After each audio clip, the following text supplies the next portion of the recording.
Hello, hello. What are we going to do? This is what I was doing.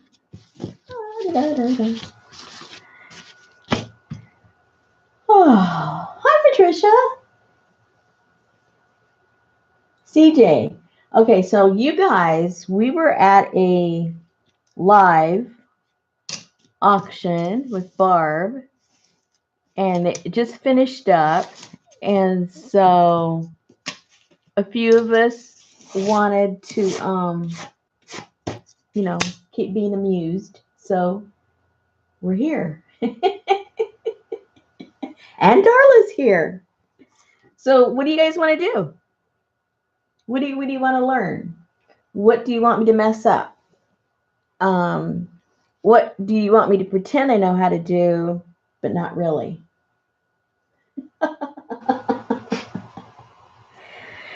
These I'm preparing for a workshop and a class that I'm putting together that has to do with plaster covers and plaster pages and some of those plaster books that I make. But I can't show you that because then I'll have to charge you. So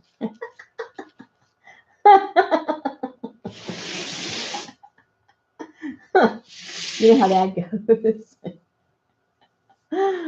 Oh gosh. No, seriously, what do you guys want to do? I'm game. I have at least one of everything. Let me clear up this mess because I was playing while you guys were spending money. See, I actually work while you guys are spending money. And I have to make room with all this mess.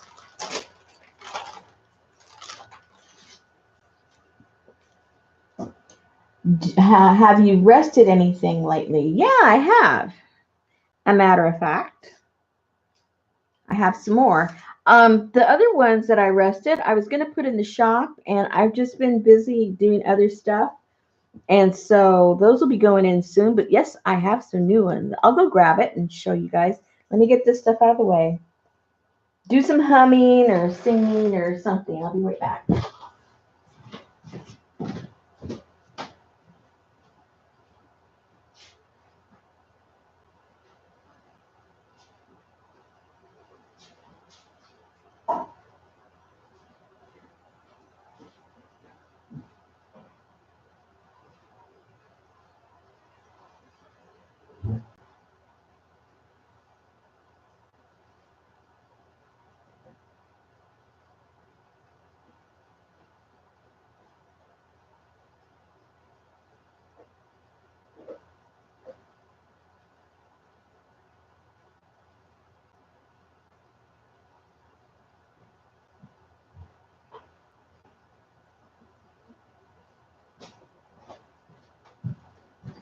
Some of them might look the same because I've been using, the same pieces of metal, the same templates or whatever you want to call it. But they are new and the same. Who had the sale? That was Barb over at Kelly Scrapper. She was going to have it on a different channel, but she didn't realize you have to have 1,000 subscribers to go live. And so she went to her other channel. It was a little confusing, but she did a really good job. All right, so yeah, Carla, put her link because she might be going on maybe Sunday. She said in a couple of days. So those of you that aren't familiar with her, you can go and subscribe to her channel, and then when she comes on the next couple of days, you'll know. Yeah.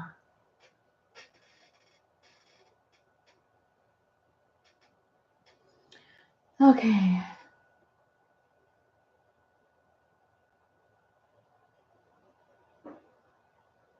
Oh, cool, CJ. I haven't been over there yet. I haven't even been to my own group. Hi, Mags. It's funny. I kind of sort of neglect my group. I'm sad to say. Well, if I'm tagged, it'll pop up. But other than that, if they don't tag me, about the only time I really know what's going on is when I post the swaps. Other than that, it's like, oh.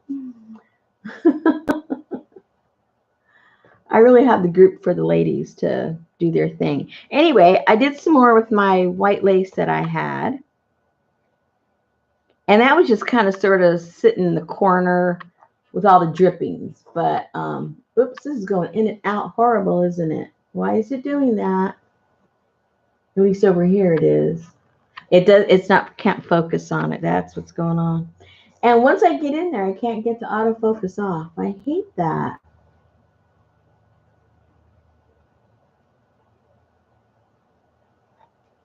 Oh, you're on a spending freeze. Well, then don't be asking those questions. It's like walking into a bar where you're not supposed to be drinking. Where's the best bar? Oh, but I'm not drinking no more. Anyway, here is some more. Ooh, the camera does not like that lace. Okay, there's that.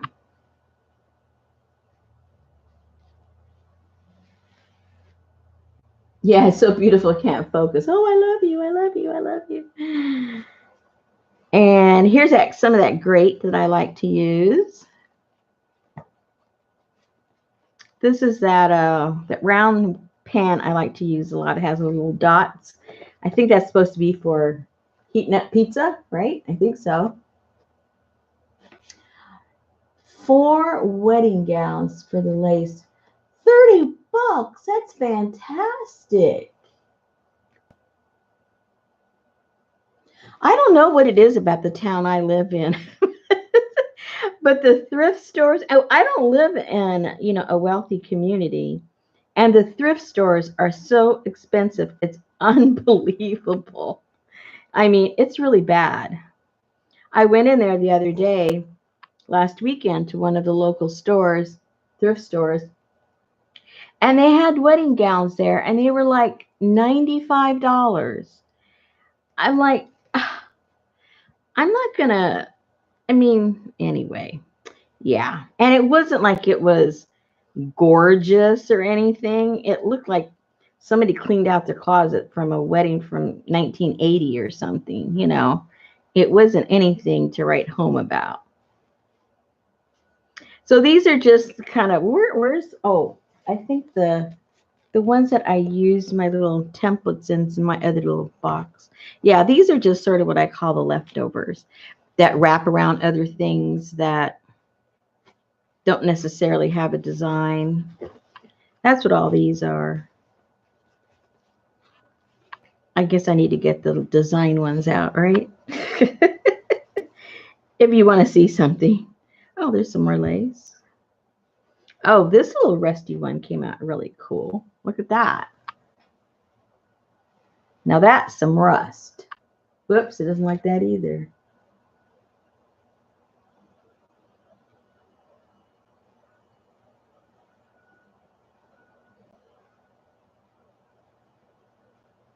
Yeah, I just I don't know why almost everything in our thrift stores here are just expensive.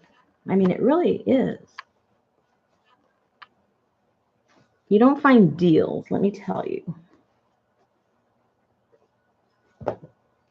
So when you guys talk about, oh, I got this and I got that, and I'm going, shut up. I don't want to hear it. I don't want to hear it.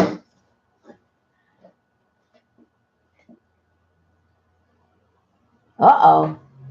I see peacock. Peacock. Peacock. I'll trade you, CJ. You know what I got. Let me know what you want. We'll do a trade. I don't mind trading at all. Let's see. You remember some of these little details. I did a bunch more of these. So these were fun to do. This has the little flowers and the little pointy finger. Either go up, go down. I'm not sure what he's trying to say, but there's the pointies.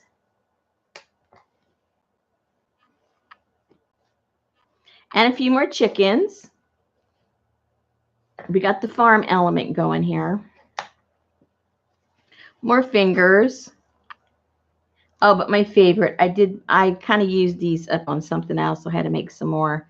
My favorite are the robots. I'm sorry. I just think they're so cute. Yes, Betty, I did. I had seen that. I think that everybody that sees that, they think of me because I've had that posted in my group for like the past 3 years. It's so cute. So yeah, and that is fantastic. It was beautiful colors.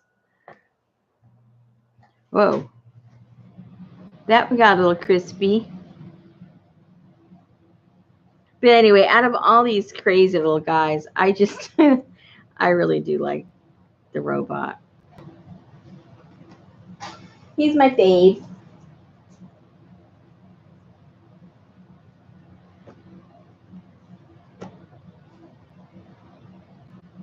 I like the little the way the linen comes out. It really, even when it comes to the eco dyeing, these really come out cool.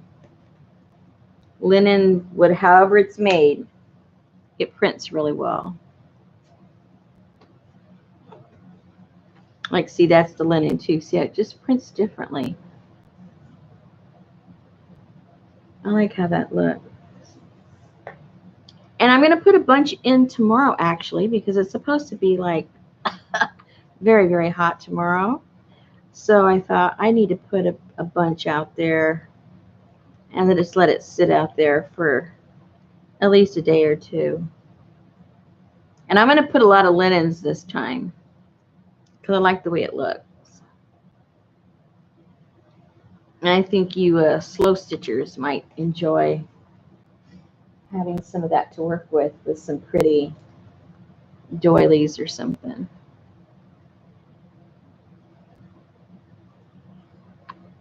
Those are my elephants. They didn't come out so clear. I'm going to try them again tomorrow and see if I can have them a little more pronounced. I'm not sure what I did wrong because it's the same cloth, but I don't, they didn't come out like as good as the other ones did. And these two, I'm going to try those again also, the feathers.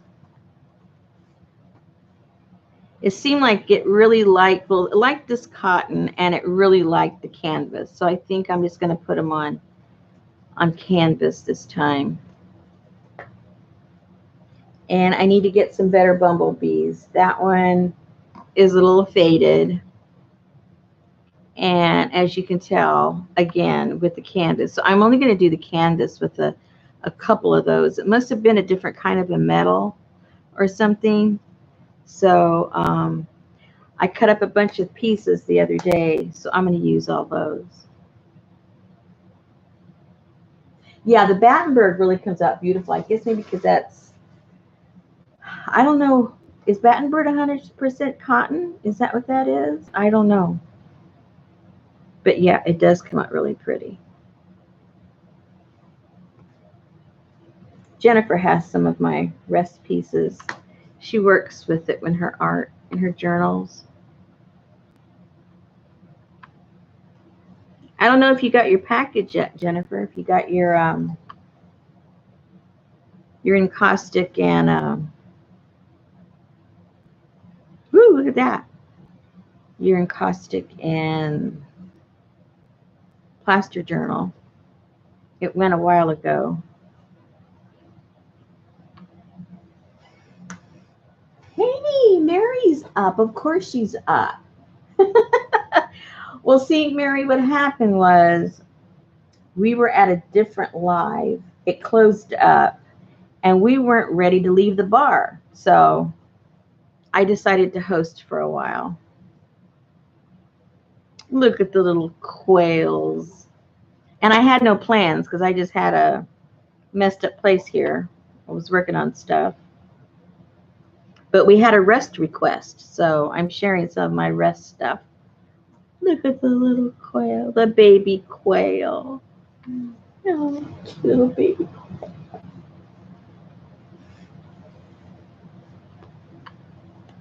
And those are just some gears. I'm going to do those some more tomorrow also.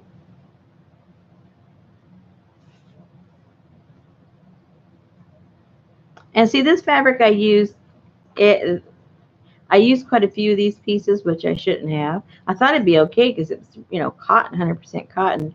But it was real old vintage cotton, and maybe, I don't know. It just didn't work well with the rust. So as you can see, that the canvas there is really the winner. Everything else is kind of a hit and miss. And I'm using the exact same technique, but that one really takes it well. And then there's that Battenberg again. That does look really beautiful. I like how that looks. Woohoo!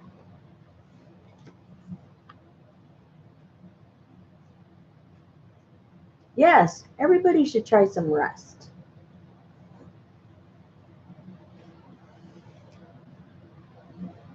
Especially with all this heat. I mean, I know some people, when they print with their rust, they'll literally cook it. But I let the sun, cook it. And there's my cow. Me.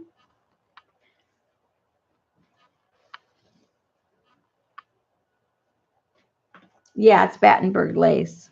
It really prints good.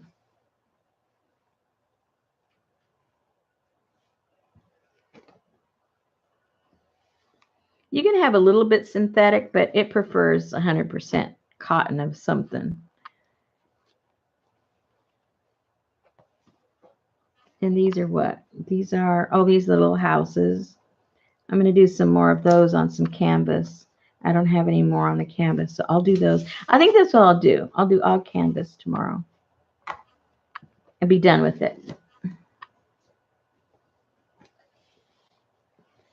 Ta-da! Canvas. Oh, you like these, Mary. These have to do with sewing. It's got your scissors. It's got an old sewing machine. There's the needle.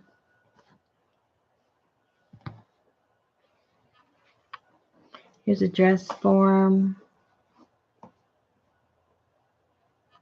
Another needle. Oh, that one. See, again, look. I keep repeating myself. The canvas is the prettiest.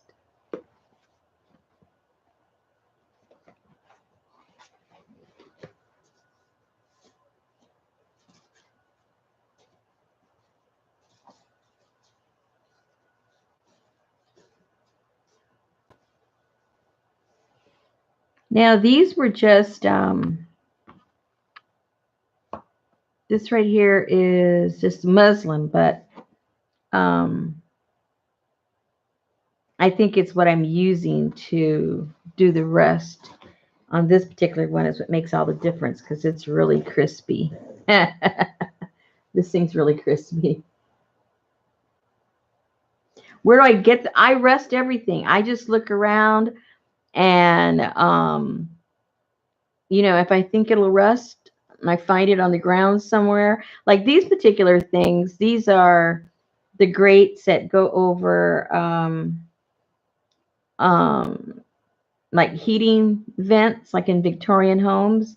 And a few years ago, a friend of mine was remodeling this big old place, and they were, putting in, modern heating and air conditioning, and they were redoing walls and stuff. So she was getting rid of all of them, and So she gave me some of them, and they were already kind of rusty. So I just left them out for a whole season, during the winter time and everything. And they just rusted up really good. And that's what I use. That's where I got these. Some things I leave out to rust and they don't rust because I'm not real savvy about, what will and won't rust. I just take a chance. And that's great too. These grates, I think, are my best printers because you can't lose. They're just beautiful. I'm going to do a bunch of those too. Now this, I don't really have to use the, now see that one didn't make contact, and you have to make contact. You got to put some weight so that it's really got some good contact, or else like this one, it was floating somehow. And that's why, this one doesn't look so great. Only one section was really making good contact.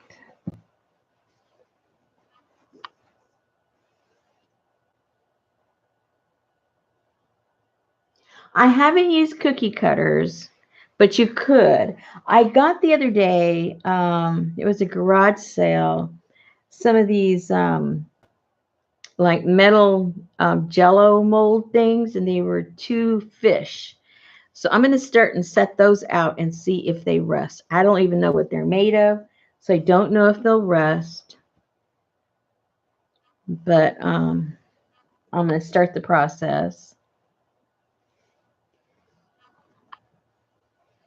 And then some of the other shapes that I have, there was this guy that had a metal shop, and he was just fooling around and making different shapes. And so I got a few from him, kind of just everywhere.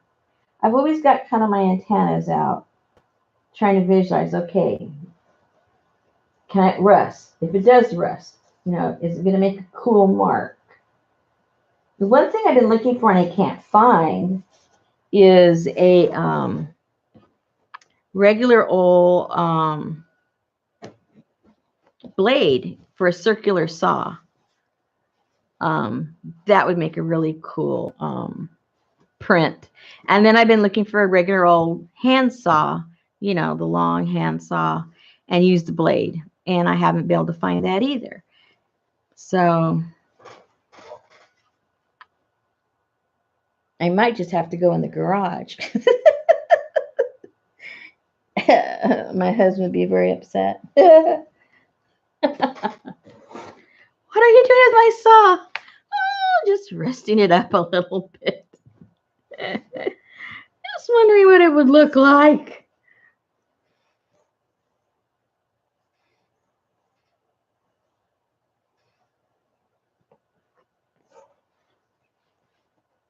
So, when you guys are out in garage sales or going out for walks, or, what I'd like to do is if you go out into an area where, it's kind of like an open field or something, and then you see a tree and a rose bush, well, then there used to be a house there that at some point was torn down, fell down, or whatever. So, there's stuff there from, people just living. And you find rusty stuff. You'll find nails, and you find old screws and bolts and things like that. And that's one place to look. And then if you know someone who repairs vehicles and you can be kind of chummy with them, they got rust everywhere sitting around in their space. But like us, they think they're gonna use it at some point. I don't want to get rid of anything. So you kind of have to find it on your own.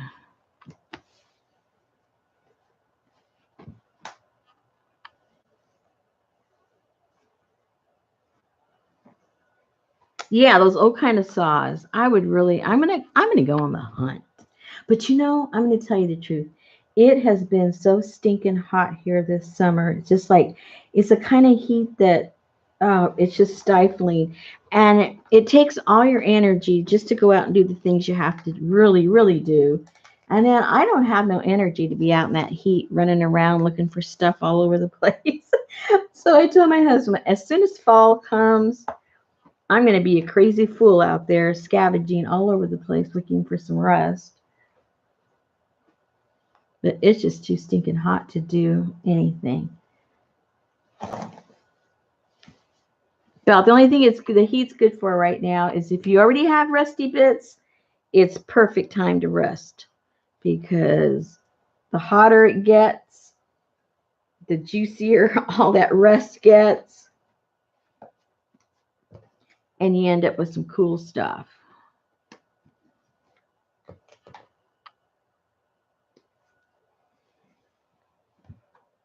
Okay, so let me put these in here. Okay, well, we had the rest tour. Now what are we going to do? Now what are we going to do, boys and girls?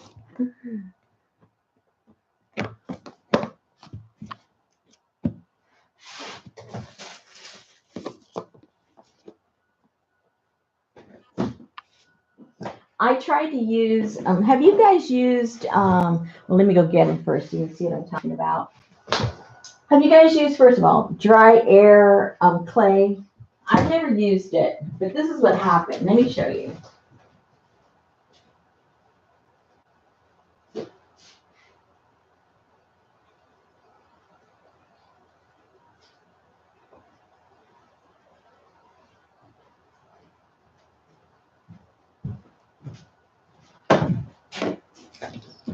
Let's give the camera something to focus on so it's not all white. Whoops. It's all right. All right.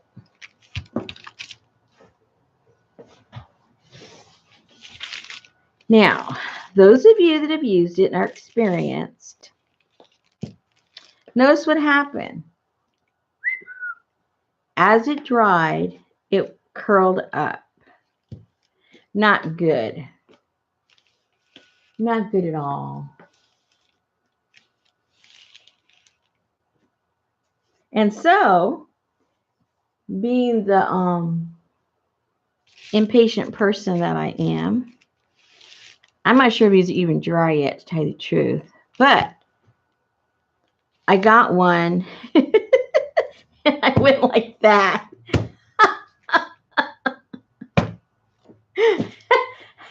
And you see what happened. Oh, dear. So now this is going to have to be a mosaic. And I'm pretty sure I'm going to have to do the same with these. And of course, I'll tell some kind of story that, makes it look like it was supposed to be that way. But, some kind of artifact in house or something, But yeah, what did I do wrong that it curled up? Does anybody know? Nobody knows? Because when I hit that one, the same thing's going to happen. That's a given.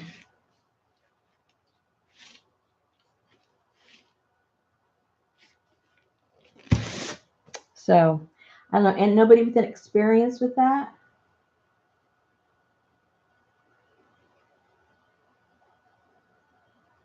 Well, it was damp. I mean, when it started off, it was damp and it was flat. And then, it says to, air dry it outside. So I did. And then I ran my errands and I came home and whoop. And so it wasn't completely dry at that point. So that's when I decided to flatten it. And then that's what happened. So I said, well, maybe I shouldn't do that. Maybe when it completely dries, it'll flatten out or something in my head, because I'd never done this before. But obviously it didn't, because this is already 24 hours in 100-degree weather. So they're probably pretty dry all the way through. So nothing's going to happen now except break, So I guess they're all going to be mosaics. This is air dry clay. And when it dried,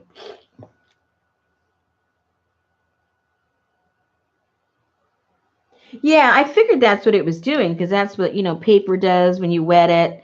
It's wet on one side, dry on the other, and it curls.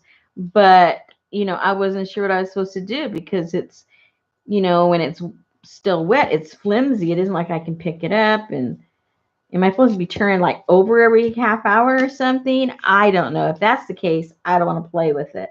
I don't have the time to be messing with that. I just figured roll it out, do something with it, and let it dry. If not, next.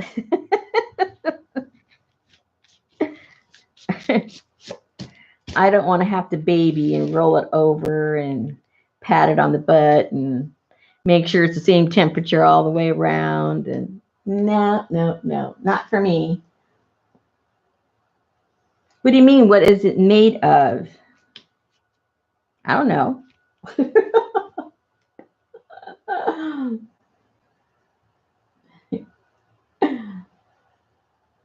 Hey, let's see. Here we go. Let's see. Can't wait. Can you flip them over? You mean now?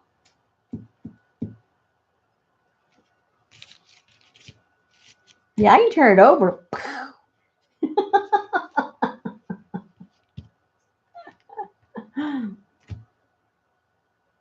No, it's not real clay. It's paper clay. It's, the air dry clay, which I'm assuming, I shouldn't assume, all dry air drying clay is paper based clay.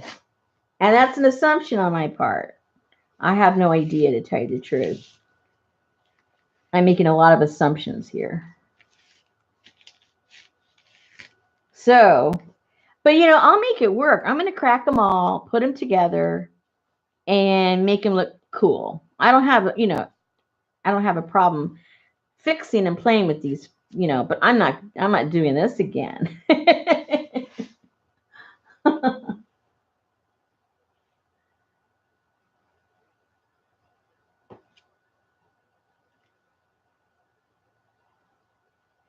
There you go.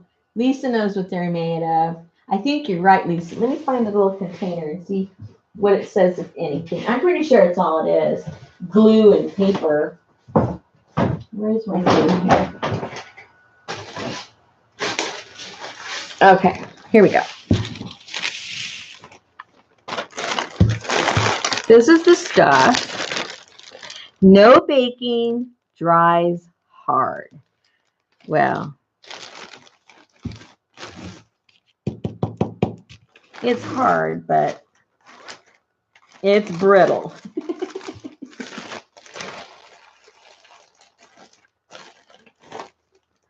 Let's see.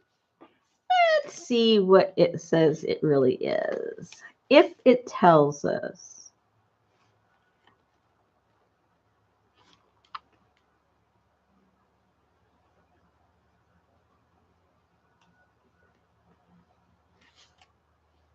No.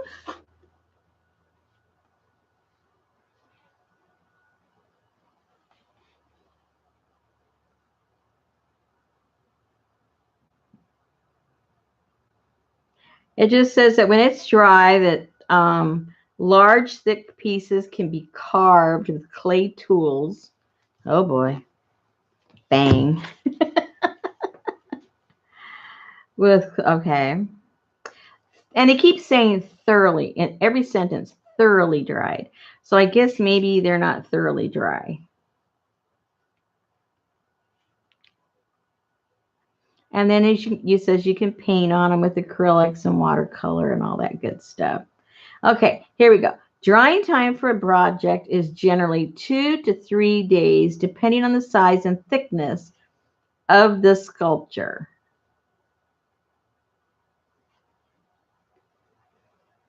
And that's pretty much all it says. No baking, no firing.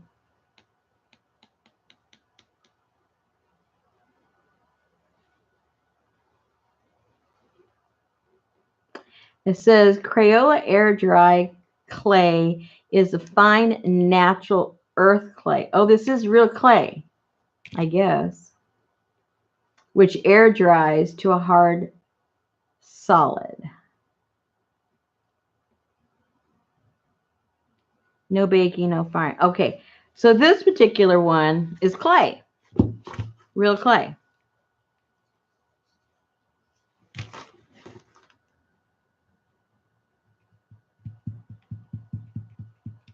And it says, for tips and tricks, go to Crayola.com for air dry clay tips. Okay.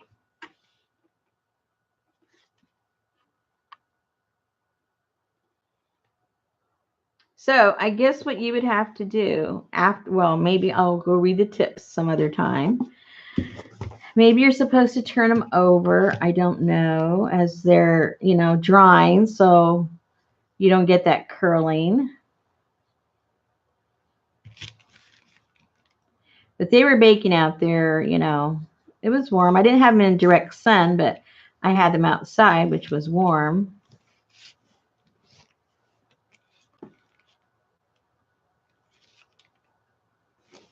So either I don't do it anymore, or I flip them over every so often so that they're drying in the front and the back, pretty much at the same time, like Carla mentioned. And if I'm so inclined, well, I do have all this clay. Maybe I should be inclined to try and make it work. But you see, it's just going to.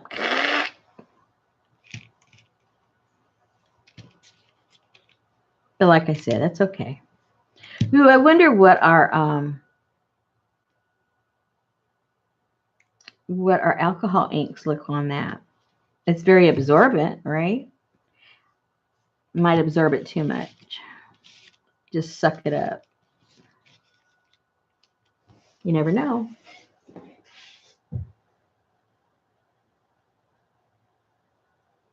Oh, see, Lucy, she knows about things like this.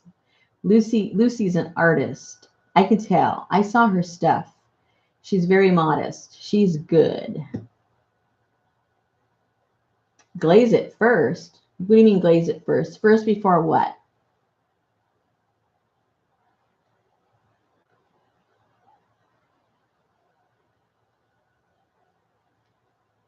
Rosemary. Oh, somebody hollered my name. Yes, Mary. What do you need? She ignores us. I do. I do ignore you guys. I just looked. I'm telling you, I need to get that big monitor because this is not working for me.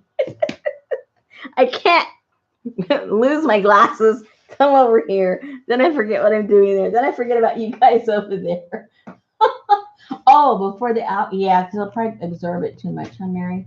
Probably. Um,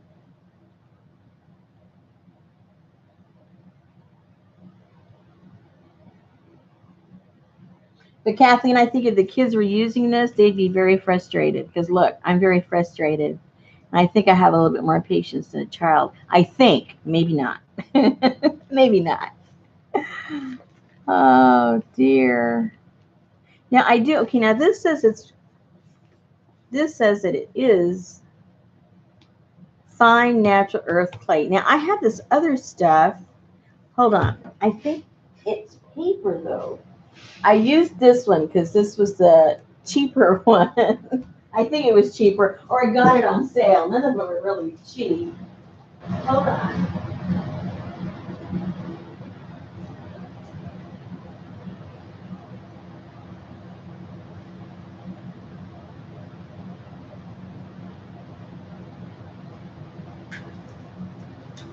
See, this stuff I think is paper.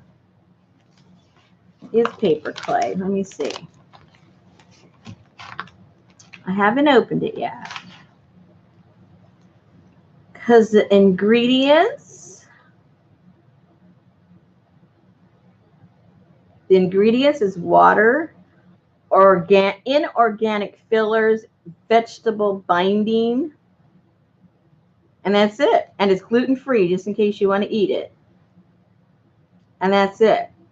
So that's probably real paper. Doesn't say clay anywhere. So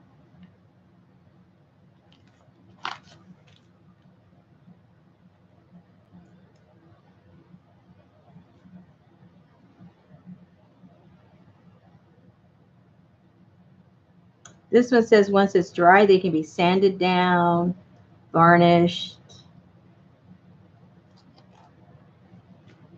Okay, so this stuff must be different.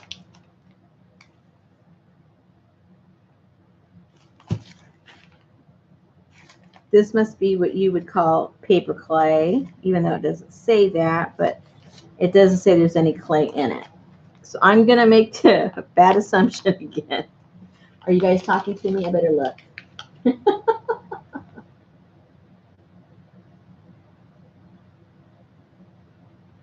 Oh, Darla, I can't even play with the real stuff, and you want me to make my own? Oh, my gosh.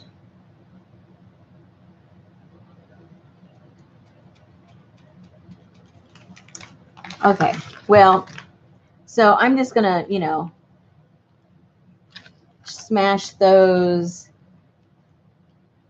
smash them. That's all I'm going to do. And I'll work with them that way. These are supposed to be little birdies. Can you tell? They're supposed to be little birdies. I was going to go with like a little fall theme, you know, with the birds and the feathers, and I was going to bring in inside with I was going to put it on the cover, but I don't think so. That's not going to work. Okay, next. Now what, ladies?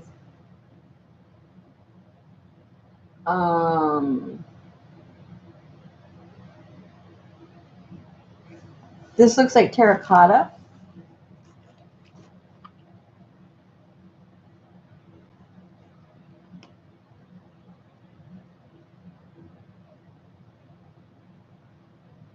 Uh-oh. It might be, but terracotta is clay, and there's no word in here that says clay. It's vegetable binding, gluten-free, water, and fillers. That's all that's in here. So they're just trying to fake you out with the color.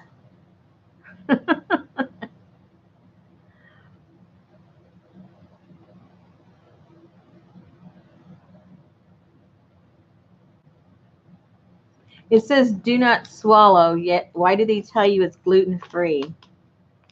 They're just asking you to taste it.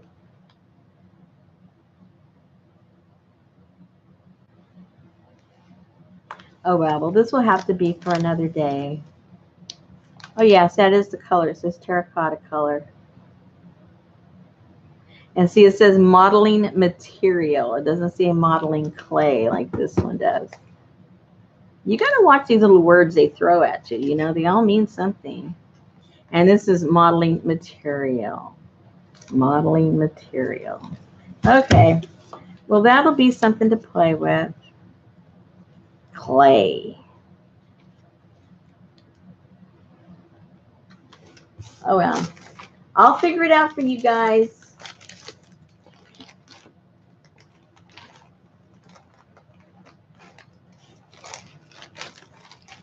Oh, yeah, touching it, right? Yeah, that's true. You guys are also sensible.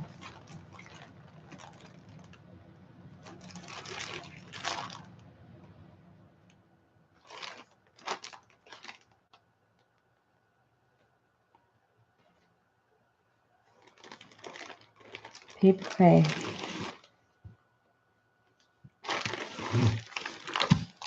I'm just going to go by whatever Lucy says. I think she knows what she's talking about.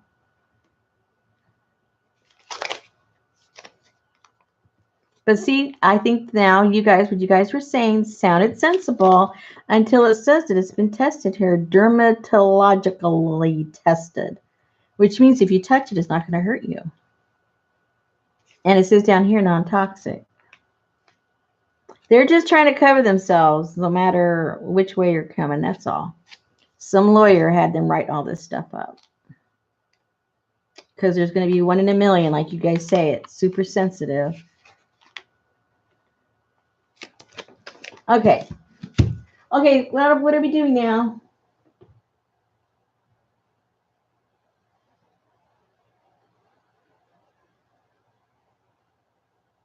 You tell me. I'm up for anything.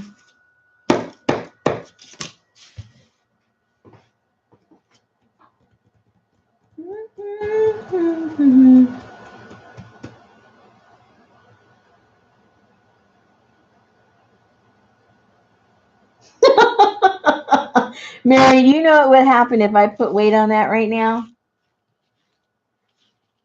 Do you know, Mary? Do you want to know? I can show you right now. Rest the clay.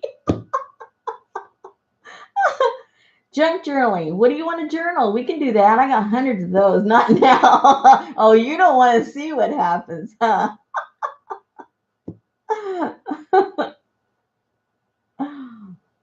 Oh, as it's drying. Yeah, but if I put weight, it's going to take away the impressions that I'm trying to leave in there. And I'm just going to have a flat piece with no impressions. Right now, I have a teeter-totter. Woohoo. Okay, journaling. What do you guys want to journal? I got all kinds of journals. We were just talking about that last week. Oh, by the way, I had a request. I'm going to do it tomorrow at 3 o'clock Central Time. I hope I remember. And I had a request to show how to make a spine in a book smaller because she wants to make a journal, but she doesn't want it real big and bulky. And the book she's working with is a Reader's Digest. You know, those are about 2 inches. And she just wants it to be, I forget, I wrote it down, either a half an inch or an inch. She wants it really small. And she just wants it nice and flat, I guess, to carry around with her as notes. And she wants the papers to come in and out freely. So we're doing that tomorrow at 3 o'clock Central Time. It'll be a real quickie. I say that, but you know, it will be. We're just going to show how to do that. So we're not going to have that long-winded cover that I did. And by the way, that already got sent off to the winner. And it just happened coincidentally that the very next day, or that was on a Saturday or Sunday, and the next day was her birthday, so she was really, really happy that she got that journal at that opportune time. So I hope she enjoys that.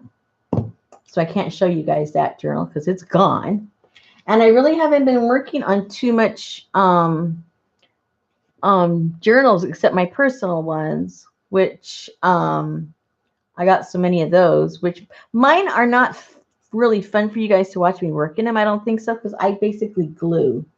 That's what I do. I love to glue in my journals. Now, if you guys want to just chit chat and be bored and watch me glue, that's a whole other thing.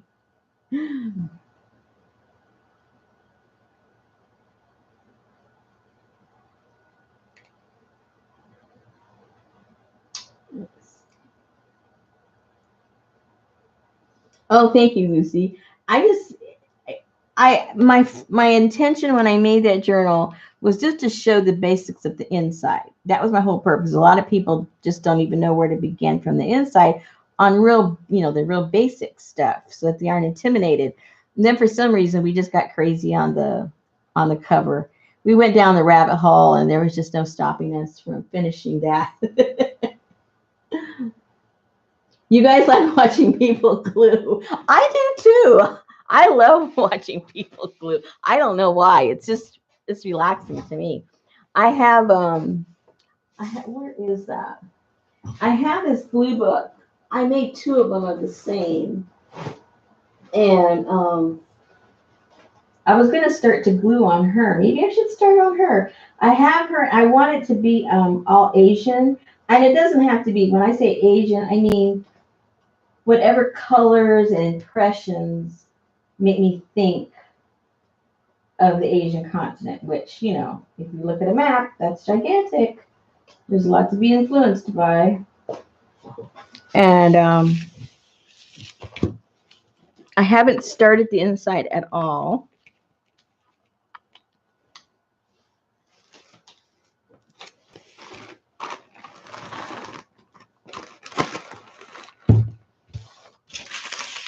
I'll just leave that. And this, oh, I started putting stuff in there already. This is just glue book, and when I start my glue books, I just throw everything in there because it's all going to get covered anyway, or painted or something. So I don't really care about that. So we can start gluing some stuff in here if you guys want. You guys can help me decide what to put in there. I have a bunch of pages I just want to glue as backgrounds. Let me get those.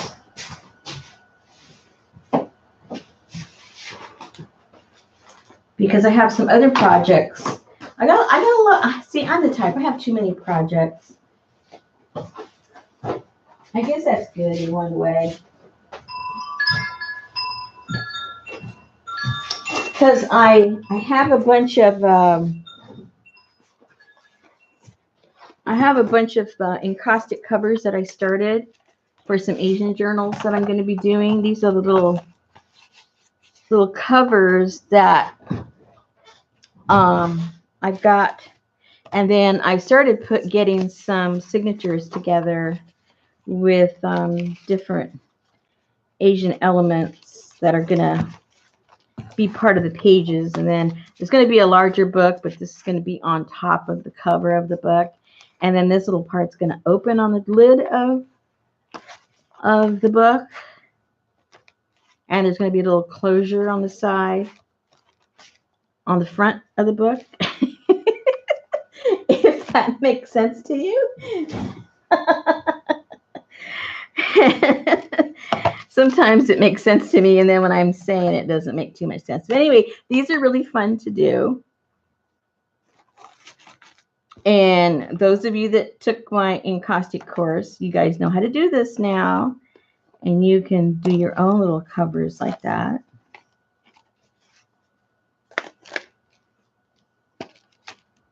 So I've got those. So I was starting to put, you know, some of these signatures together. But in doing so, you know, I came across little things that I thought I could start gluing down in here. Like, you know, I think this would look really pretty in that journal. And some of these things, people know what I like, and so they send me little things. So, you know, these would look pretty somewhere, right? That would look cool right there somehow.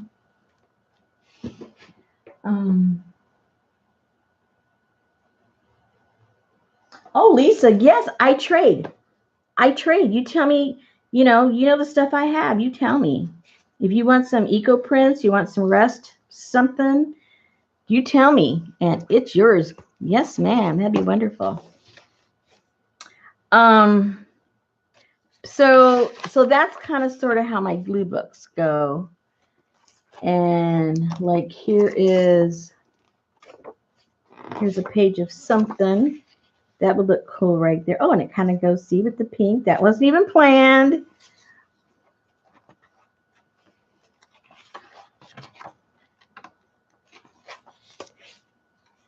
Now that's a picture from Van Gogh, so I don't really think that goes. Ha! Van Gogh does not go. So we'll cover that one up with something.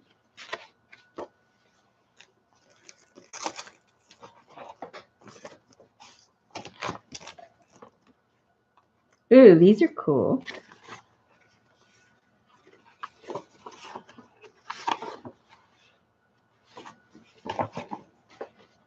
But you get the idea.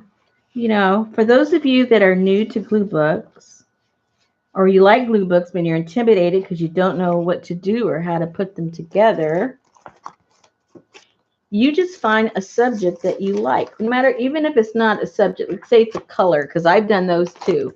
I love doing the journals that are just the color is the theme. And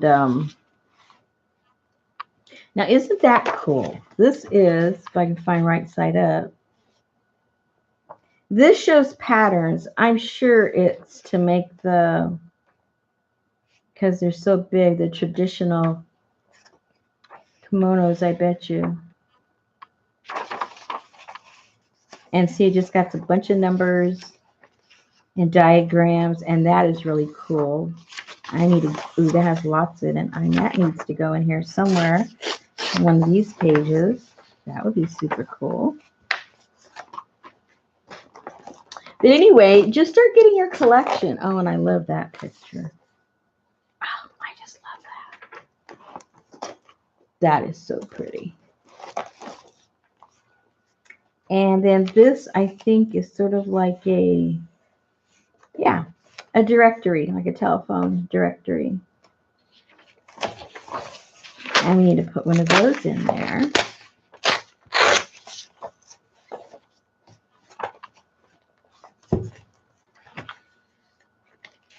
Maybe one with a different color, too. Now, see, with mine, I don't like to date it too much with it being modern. Now, see, like this, it has like some modern elements. I would probably take those out and only use this, because then it looks, for me anyway, I like it to not depict a certain modern time period. And so far, for me, these don't. Let's see.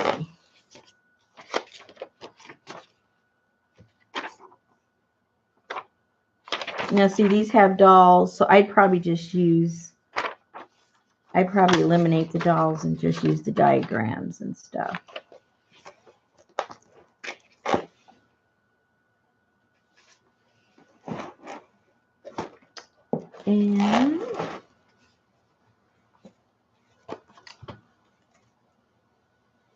And see, these are like cartoons in Japanese. So for this particular book, I don't think so.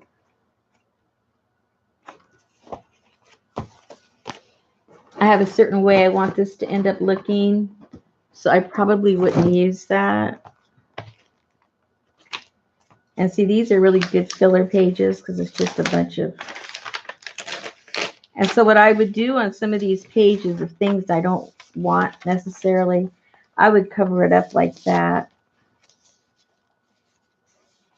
And then smear some kind of paint, you know, around the edges.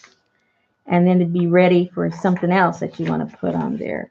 So basically, I would, not on every page, but, you know, a few pages, I would, you know, set up the backgrounds so that when I find something I really like, I don't have to think about it. I already have a page ready to glue it down on, whatever that might be.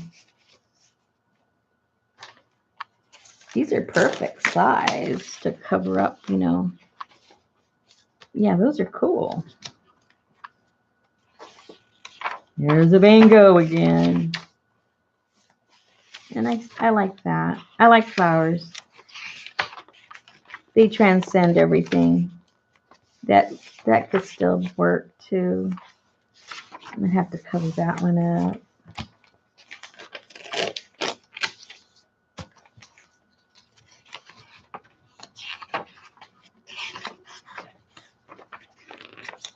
Cover that up.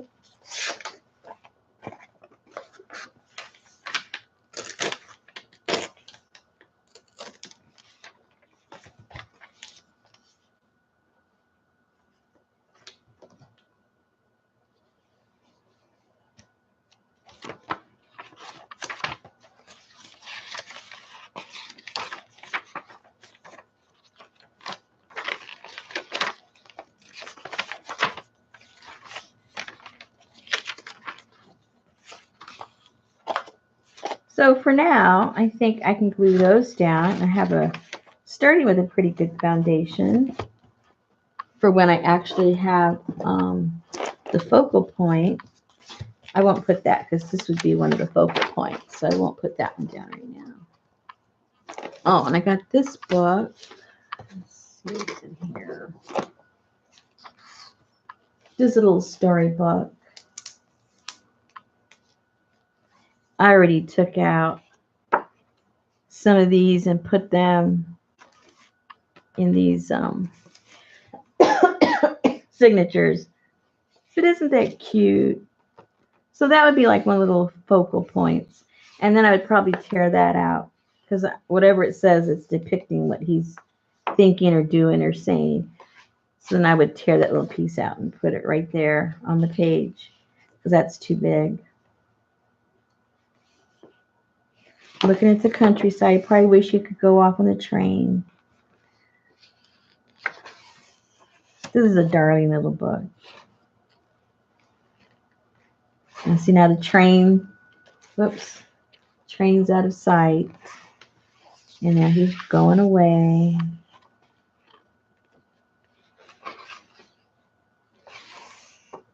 Oh, it's so cute. It's so cute. And this has, these are too modern for this particular one, but this has a bunch of really big postcards from the countryside. Ooh, how pretty. But I don't think it lends itself to the way I want this. Now see, that might look pretty, but the glossiness for this particular journal may not work. I might come back and use it, you never know. But for now, I'm just looking for backgrounds. These are more like focal points. Okay, where's the glue? Let me get these out of the way because I am crowding myself in as usual. I gotta put these on the other table.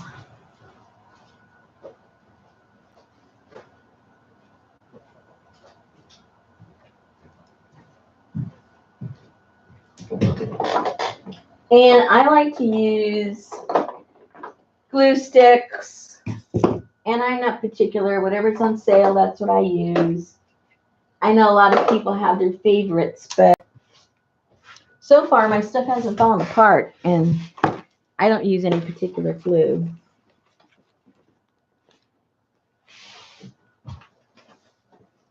And when I make the journals and I sell, there's not that kind of gluing happening, so I don't really have to worry about that.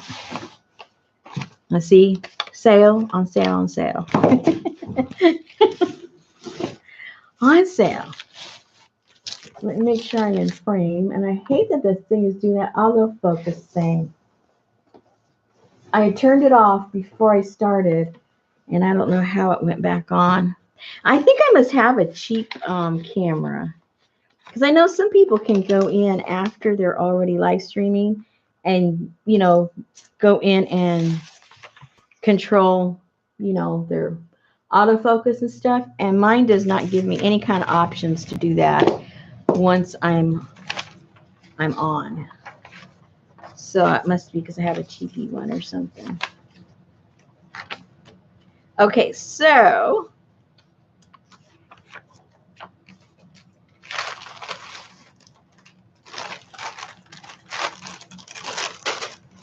because I'm sloppy, I usually put something underneath. And see, and I don't care if it covers it all up or not, because I always end up coming back with something else to finish it off. So that's not my concern.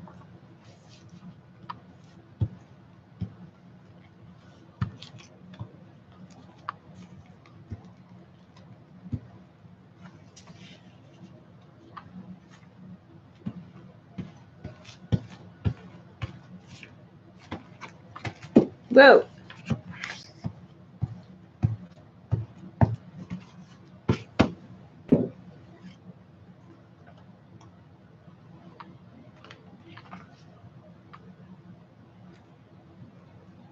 And I don't know if this is right side up or the wrong side, because I can't read Japanese, but that's okay. I'm sure I'll be forgiven.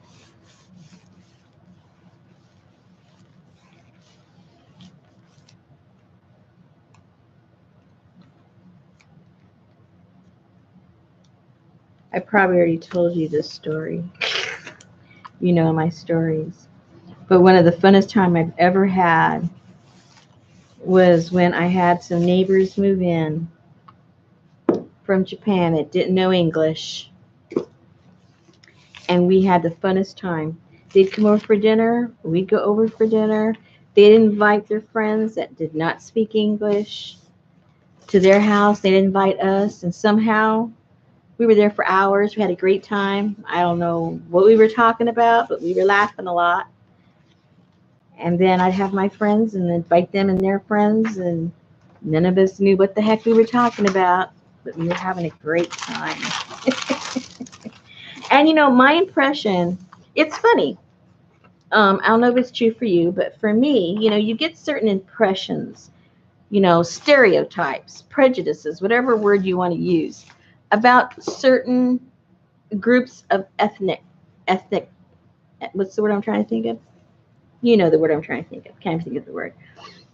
And and you have these preconceived notions. Now, I thought of Japanese people as being kind of serious and stoic and, very studious and serious, and all the above. Well, they are when it's appropriate. When they are off, oh my goodness, they are party animals and they're so funny. They love to laugh and like to joke. They like to be silly. That's the word. They love to be silly. They're not pretentious at all. And they just want to have fun. And they make you loosen up is what it is. But see, if I hadn't been in close proximity, I would have just stuck with the stereotype of them just being, serious.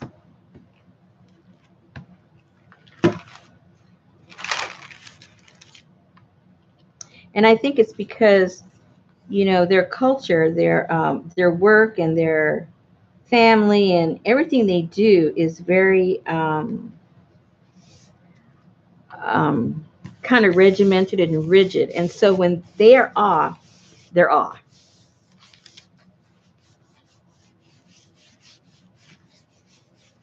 They're not, in general, they're not the type like maybe we do here, take our problems and our work home with us. Nope, it's over. They've left. Time to party.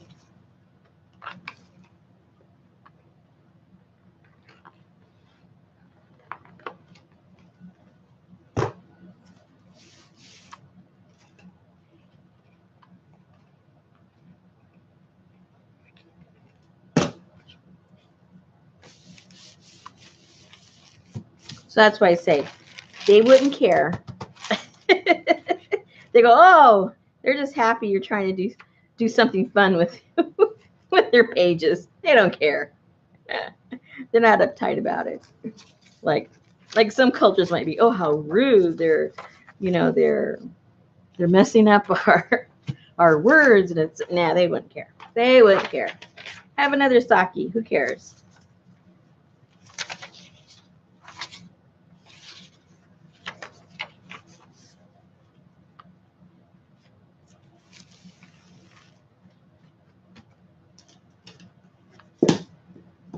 It's upside down.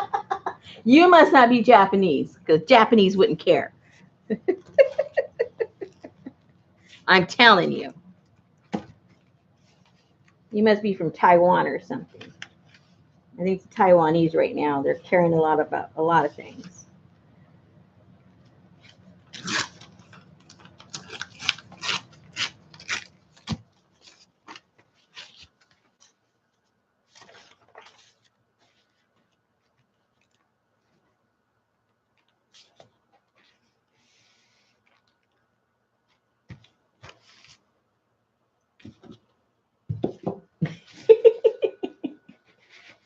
See, Kathleen's even agreeing with you. Kathleen, where are you from? Donna, where are you from?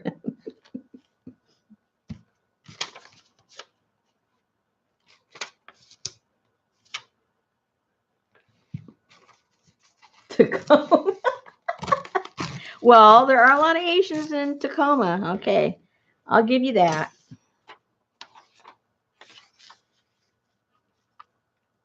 Most of them are from Hawaii, right?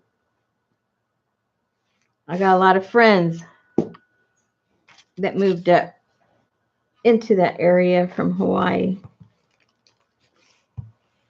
Only because American Airline, Hawaiian Airline had a direct flight.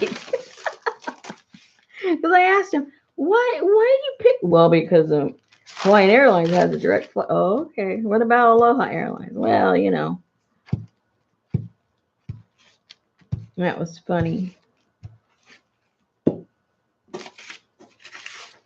Okay, I don't know if this is upside down or not, but all we got to do is turn the book around if it is.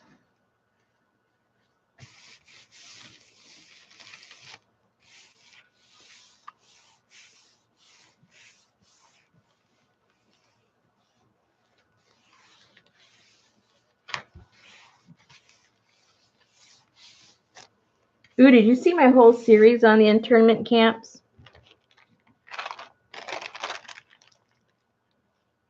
I made these journals. I didn't realize I was going to get the reception that I did. I did these Asian journals. And it was surrounded about that time period. Because I had friends whose parents were in those camps.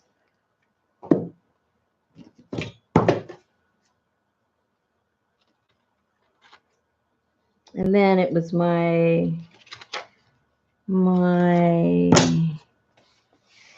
how was that? It was my grandparents. Yeah.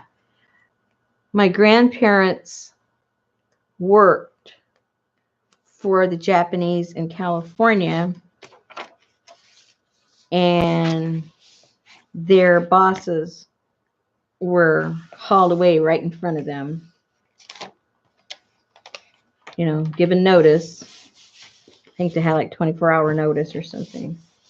Pack your bags, you're out of here. And they owned the whole company, They lost it all. Government took it all.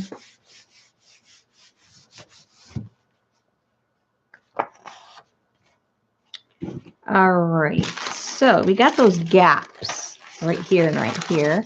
And I have a few pieces. So being that the rest is upside down, let's put this sideways. Let's just go ahead and put this sideways.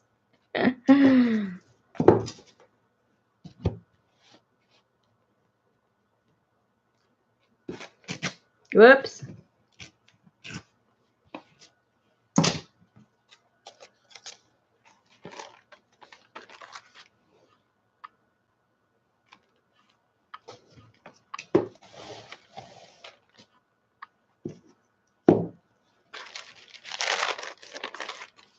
Yeah, that's a part of history that, if you're of a certain age, you don't know anything about it. And even if you aren't of a certain age, if you weren't in an area where you saw firsthand what happened, you might be, ignorant about that time of history also.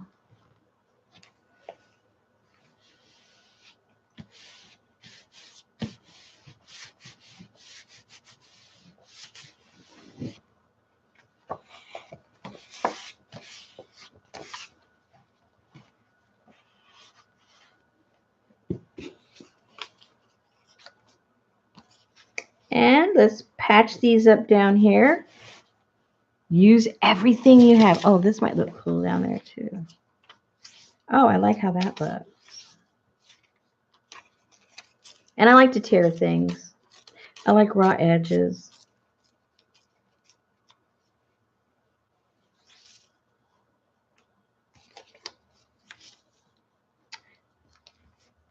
Yeah, history is a powerful thing. We can learn a lot from history. Unfortunately, our country has in general, I mean, I speak in generalities, has a very sanitized, is that the right word? Version of our history. Like how they, the history we learn about, American Indians, the list goes on and on and on. It's all very, sanitized. That's about the only word I can think of. So when you throw a bunch of bleach on it, how are you ever going to know what the germ was? And if you don't know what the germ was, how do you know how to protect yourself from the germ? What are you going to do? Just throw bleach on it every time it pops up? Whoops.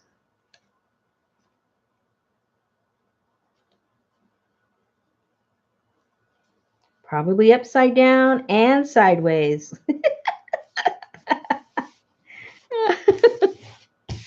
But that's okay. I like it that way. See, pretty. See, that way, if someone's sitting across from you, they can read it. If somebody's sitting to the side of you, they can read it. It's for everybody. It's a communal page. I'm sticking with that. There you go. Ta-da! Next. I'm going to leave that alone. I'm going to leave that alone. For now, I'll leave that alone. You might work on that later.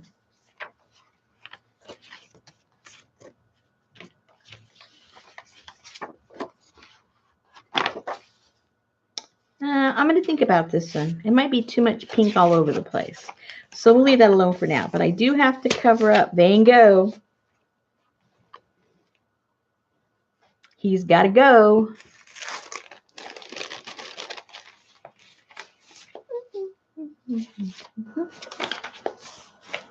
I think so. I think it'll work. Okay, what am I missing out on? All the chit chat.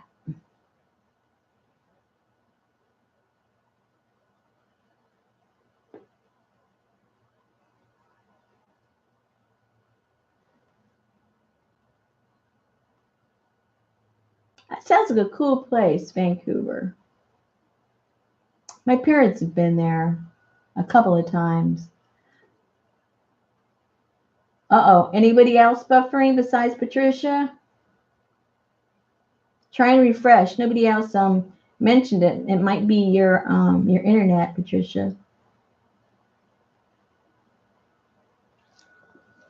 Although a lot of people on their lives have been having problems, so it might just be YouTube making adjustments or doing goofy things. I don't know. I know I was watching something earlier and it was buffering a lot, but nobody else was complaining. And then mine stopped, and then somebody else was buffering on their end, and I didn't see anything. So it's a mystery.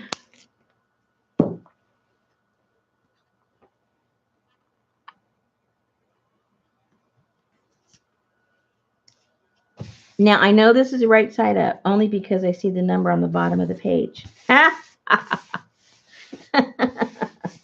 should have done that on all of them.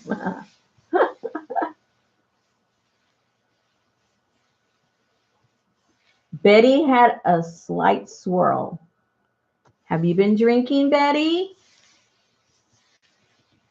You know, you never know. Those little swirly things.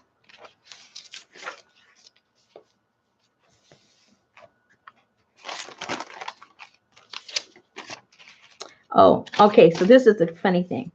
When our Japanese neighbors first moved in, to them, okay, first of all, I don't drink beer. Don't like it. Don't like the smell of it. Don't like the taste of it. Don't like anything about it at all. My husband, he's not really a big beer drinker, but there are a couple of Japanese beers that he really likes and he would get occasionally, right? Okay. So, so our new neighbors move in and they were there like maybe a day. The very next day, they come over bearing gifts, right? They're big gift givers. And what does he bring with him? Beer. Now, Peru. That's the only word I know. Peru. Because he said that enough. And what does he bring? Any of those Japanese beers that were kind of yummy to my husband? No. He brought over a whole case of Budweiser because to the Japanese, the biggest gift you can give a Japanese, he said, I'm not making this up. I found out from them. They love American anything, especially beer, and they love Budweiser. They got all this wonderful Japanese beer, and he comes over carrying Budweiser because he thought we Americans liked it as much as the Japanese do. My husband looks at me like, holy moly. Oh my goodness. So my husband held on to it, and then we had some other Japanese friends that ended up moving in. So you know what my husband did with that beer? Home! You're home! Here's a home warming gift. Peru! Budweiser!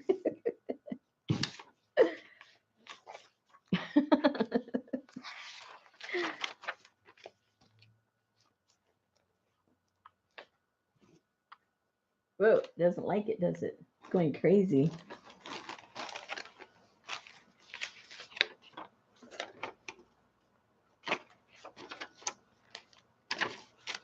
But, you know, it just shows the difference in the cultures, right?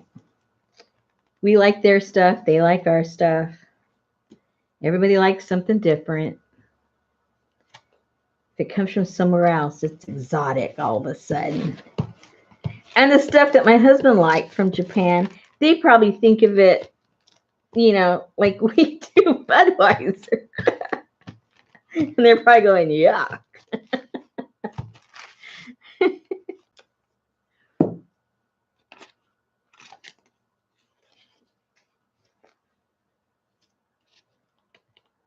So anyway, so after about a year, a few other people, see this at this time when this was going on, I was living in Hawaii, and a lot of, there was a development in the area that we lived in that some Japanese business people were promoting in Japan.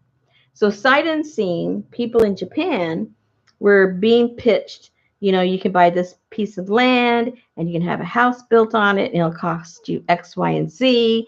And then, you know, when you retire or you go on vacation, you have your own home in Hawaii. And so that's how these homes were being marketed. So we were getting all kinds of people from Japan moving into our neighborhood. So that's, you know, how all that happened. Okay. So when another Japanese family would move in, the person that was kind of promoting all this stuff would give them a list of other Japanese individuals that lived in their surrounding area so that they could, you know, meet and, you know, have ready-made friends, you know, that spoke their language. So as those new people came in, our neighbors would always include us in the little get-togethers that they were having. And I need some more papers. And so we, you know, we were kind of getting into the whole Japanese circuit there and still not knowing what the heck we were talking about, but having a good time. And they love to play games. Like I say, when they were there on vacation, that was their time off, and they just wanted to have fun. Fun, fun, fun. There's a bug after me. And so they would play these games. They'd have us come over, and they had these little boxes full of little presents, you know, like prizes, I should say, for the game. And they would play some kind of convoluted version of bingo. I still hadn't figured it out totally, but it was super fun. And so just imagine bingo, and you're calling out numbers, and you cover up your little, you know, your bingo card. But other things were happening in between, which was just hysterical. And so then it was like, how many people were there? There was probably like about 8 of us, maybe. And my husband and I, the only ones that didn't know what was going on, because we were the only ones that didn't speak Japanese. And so he'd call out a number, and he knew how to call out numbers in English. So he'd call it out in Japanese, and he'd call it out in English. And so we're looking for the numbers, to put on there so that, we would be playing the game. And then I realized, for some reason, we weren't having too much success. And then he was looking over my shoulder, and then all of a sudden, practically every number he called, I had. Well, he was cheating for me, He was calling out all of my numbers just so I could win. I won something pretty cool. I still have them. It's these really pretty, I don't know if they're handkerchiefs or little hand towels. I'm not really 100% sure. But they were made out of cotton, and they were super, super cool. I got them in the other room. And I always remember that. I look at those. I'll take them out every once in a while, and I'll remember how much fun we had. And that, I won with him cheating because he wanted me to win. So he cheated in my favor. Okay, I'll put that right there. So I'll just put the glue right onto the page. Let me put this stuff first.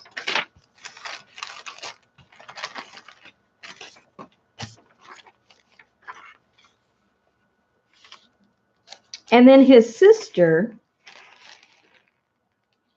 had married some guy from the States, and his sister lived in New Jersey.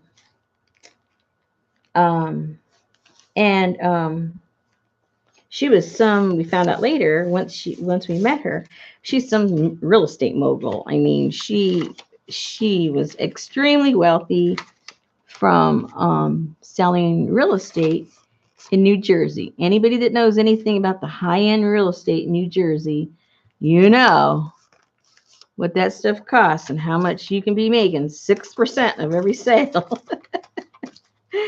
So she was doing quite well for herself. Well, anyway, he was all excited because his sister was going to come and visit.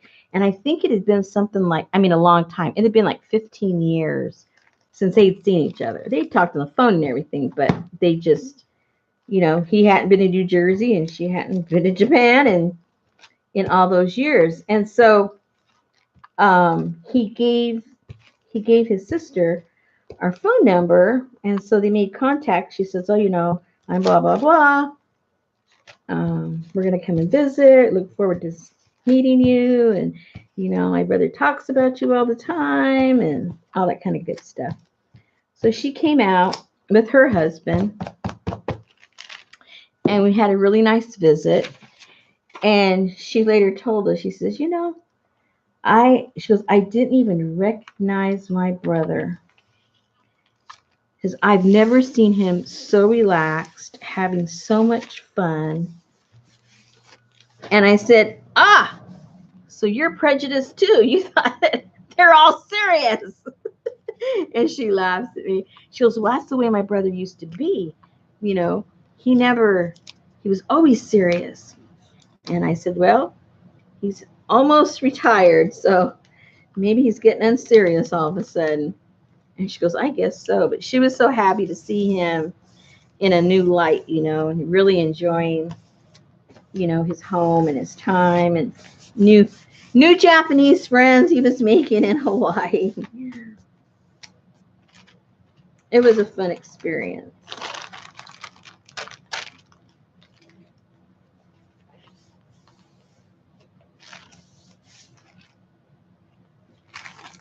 Okay, I think that page is done too. Ta-da! This will be nice and ready.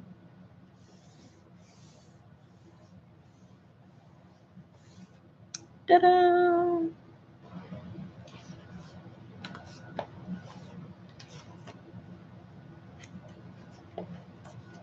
Whoops, my things are flying away.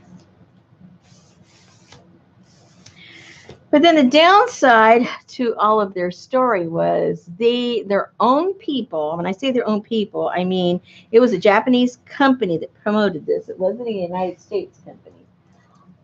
What they failed to inform them, they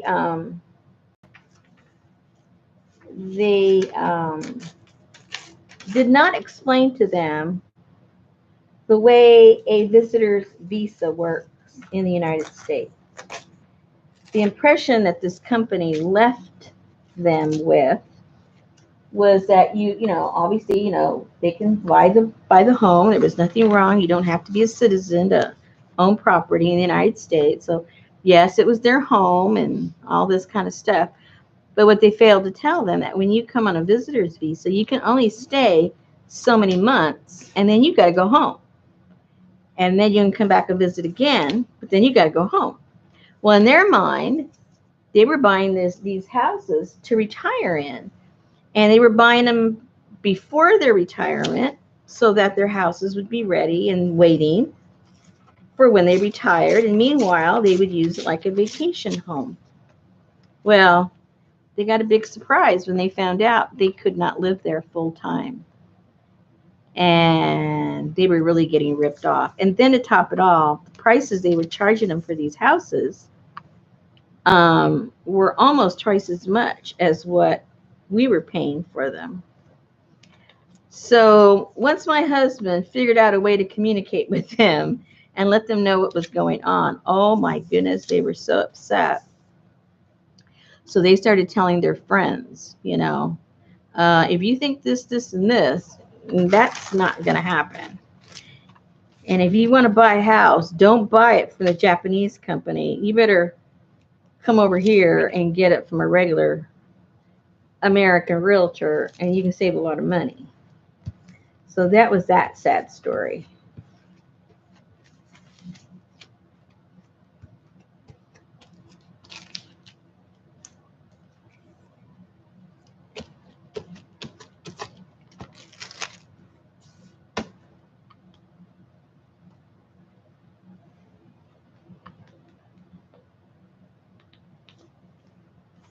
And we told him, I said, your sister, could have done all of these purchases for you because she had connections. She wasn't licensed in Hawaii, but she could have, gotten all the information for them, with the realtor in Hawaii because she knew all the ins and outs. But anyway, not good. Not good.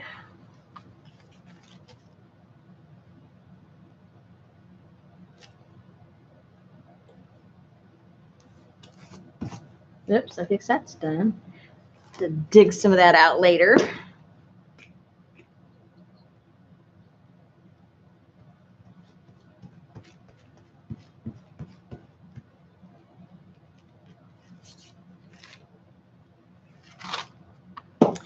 So they taught me, now back then I was not into any of this paper stuff. Oh, I wish I was, because now looking back, the things that they knew how to do, the origami and all the stuff that they did, they made these beautiful things. And looking back, how I could have adapted a lot of the stuff that, they could have taught me, into our junk journaling, which I was stupid and, well, not stupid, I just wasn't into it. I appreciated what they were doing, but I thought, what am I ever going to do with that,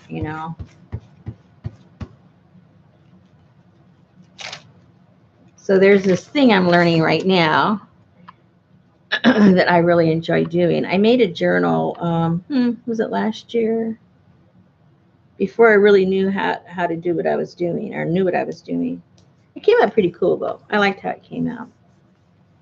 But I have to look back at one of my old videos. What's it called? What did I name it?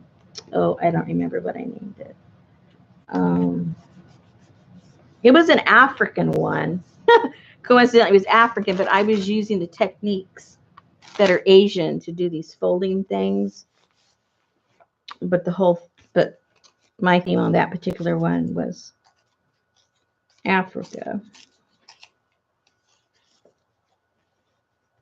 And what was so cool, the person that bought my the person that bought it had gone to Africa on their honeymoon, and she had all the stuff,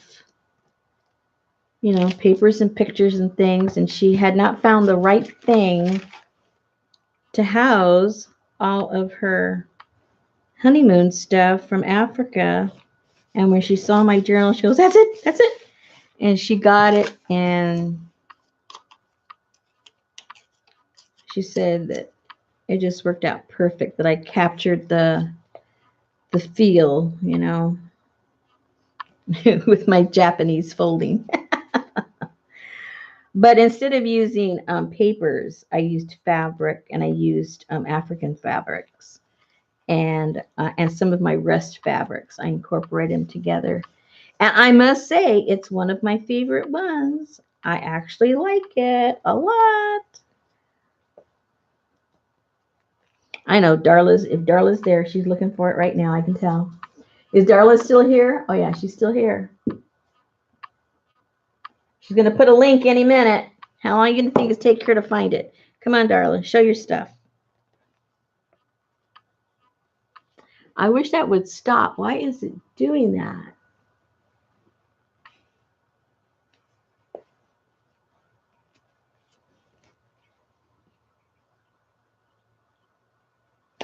All right. So you can see what's coming together. You start off with just plain old stuff, and whatever your little theme is. I covered all that, but you don't have to. You can leave colors sticking out. You can have words sticking out. And then, you can come in with some focal points. Or even if it's not, well, like say even your focal point was that. And then if I put some kind of fabric or something and open it up, and then I glue something else on here, that would be pretty cool. Ta-da! See, I like that already. There, see, Darla. That Darla, she amazes me. I just kid around and joke with her, but don't do that because she will find it. I don't know how. I can't even find my own stuff. And she does. It's amazing. That's probably why she gets paid the big bucks and we don't. All right. So.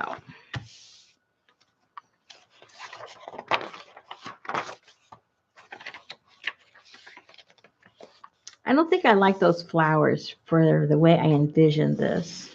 See, I don't even think I like this for the way I envision it. I'm probably going to end up putting something over on top of that. So,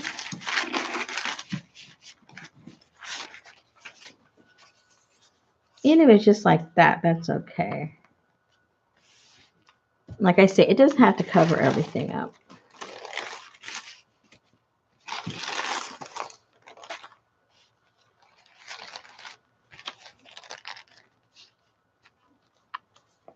Did you get my sample pack, Jennifer? I can't remember. Did you? I think you did, didn't you?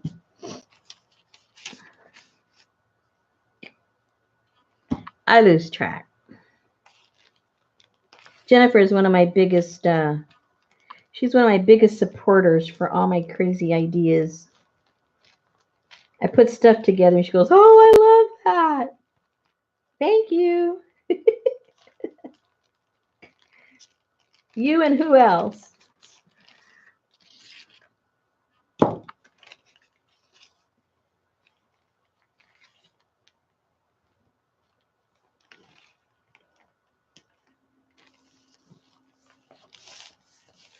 Jennifer and Tamar.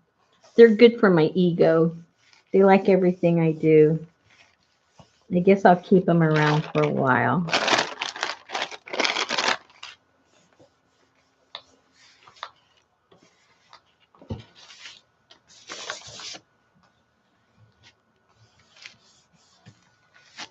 Okay.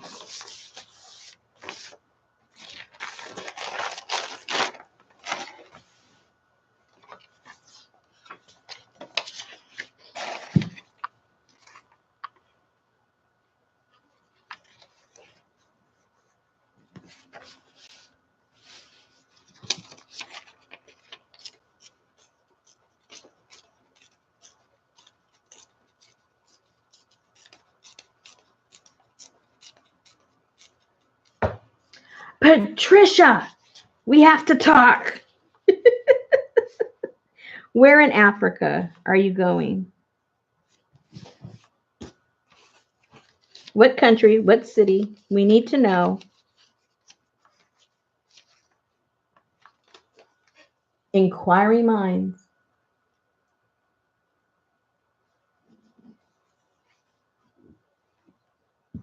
And what are you gonna, where are you going? I mean, what are your specific plans? We need to know. Do you have like an itinerary of what places and things you hope to do? Or are you winging it? Are you with a group? Are you alone? We need to know all these things.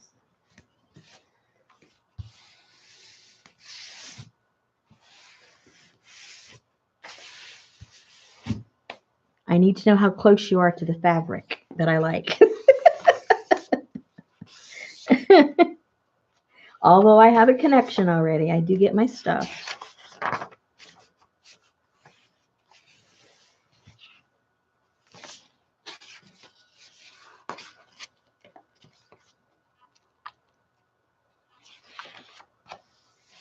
You're going in October. Maybe I should make you a little journal, Patricia.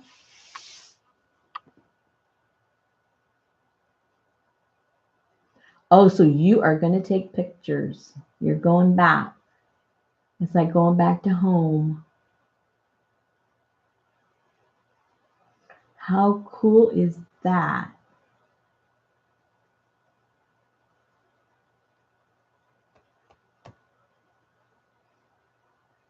And what's the ages of the children there?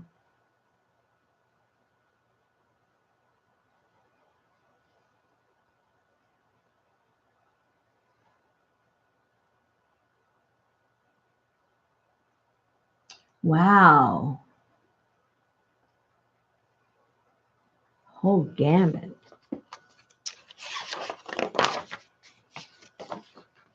Man, Patricia, that's in a couple of weeks. Man, I wish we had known. You know what? A whole bunch of us could have made very, very, very simple little journals, small little simple journals that you could give the girls over there, or even the guys, right? The boys. We could have done something like that for you. You know how much stuff? You probably wouldn't have had room to take all the stuff. Is there still time? Tell us. Because we could do it. You know we can do it. We can do it all like overnight. You know these crazy ladies. I mean, look, it's 2 o'clock in the morning. We could be doing those right now while we're chit-chatting. They don't have to be fancy. Do we still have time, Patricia? Okay, people, stop everything. Stop everything. Let's decide on a size so that they're not just all wonky and all over the place, so that they can be put in like envelopes and stuff, so they can be easily taken. Let's decide on a size right now. And whoever wants to do it, we're going to do it. And then we're going to send them off to Patricia. Let's see let me see something I have that I think would be a cool size. Let's see. Even something that kind of size. Let me find something.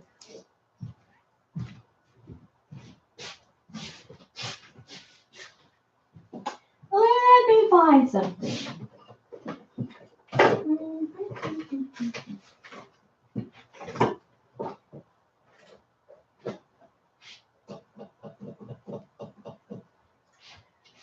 I don't know, that might be a good size right there.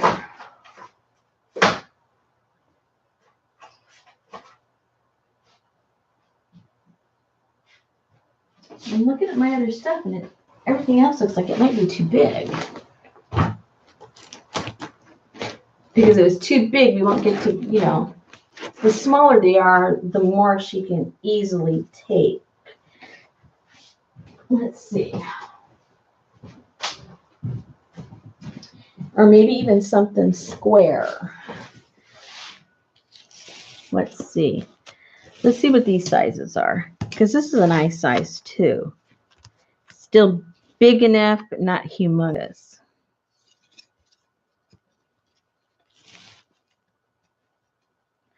Okay, so that's 5.5. Yeah, 5.5 by 5.5. I don't know. I'm thinking, ladies, that's kind of a good size. So do you know how many are in the orphanage?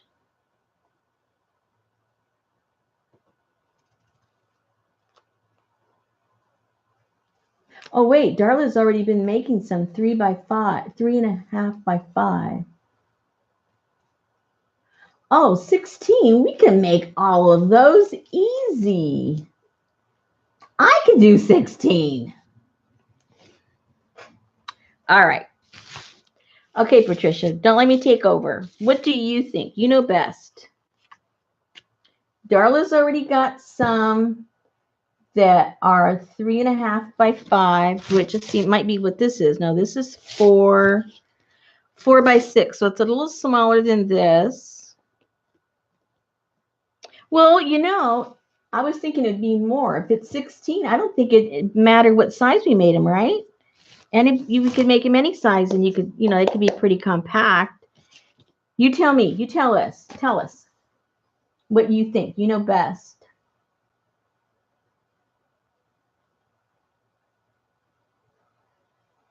Let Patricia, you take over, Patricia. Let us know. I'm going to drink.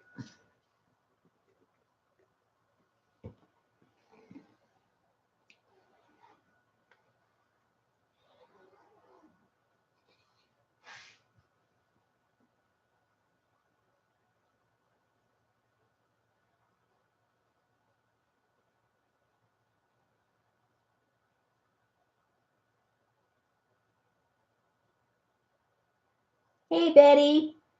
No. No, I'm not working on this journal. We're brainstorming right now. I was working on a glue book with the theme of Asian, and we went off on a tangent about countries, and I don't know how we got to Africa, but we're in Africa right now. Somehow. And what we're going to do, whoever can do it, we're going to be making some journals that Patricia is going to take to an orphanage in Africa. So we're asking her for some direction. Okay, so she's saying like 3 by 3 or 4 by 4 is a good size. All right, so let's see what that looks like here. So we're talking. So let's look at here is it's not going to be square. That's okay.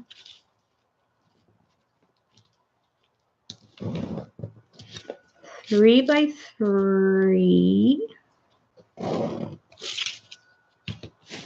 And a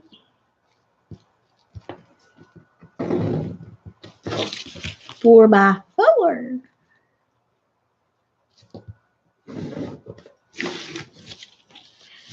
All right. So,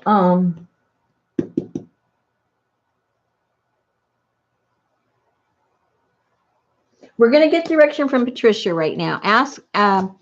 Let's see what Patricia says. If she thinks they want them, you know, all spiffy and, you know, with girly stuff, or if we should leave them kind of plain or whatever.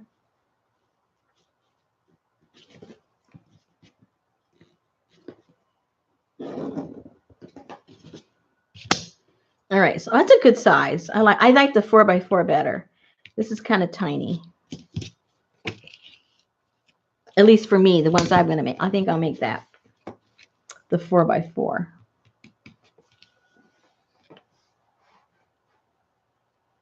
Okay, we're gonna make them spiffy. And should we make them girly? Are we making some for some guys too?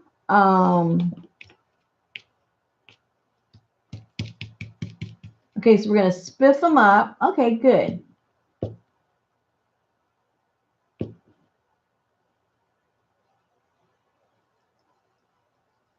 Okay, so how many boys do we have?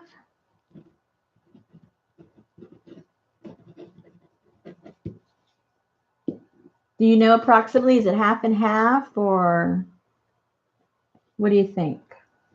Do you have a guesstimation?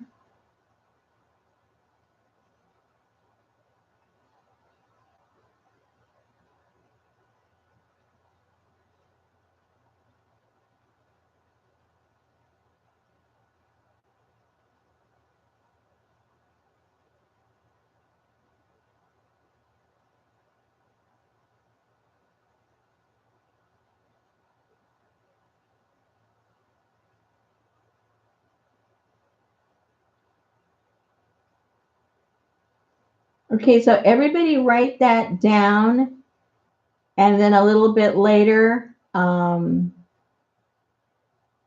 we'll erase that so it doesn't go public. She's going to count them.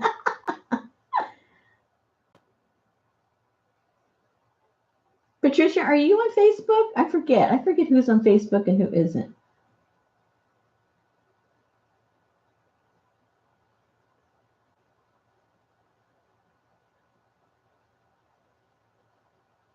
Okay, so we can find you on Facebook too, and just PM you. Those of you that have a Facebook account.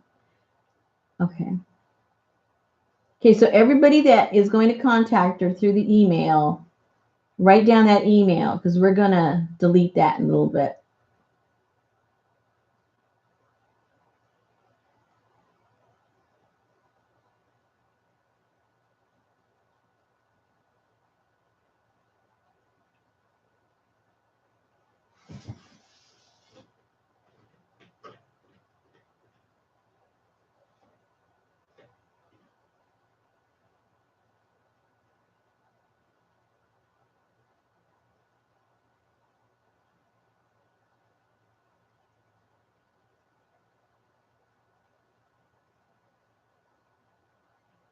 Okay, 7 girls and 9 boys.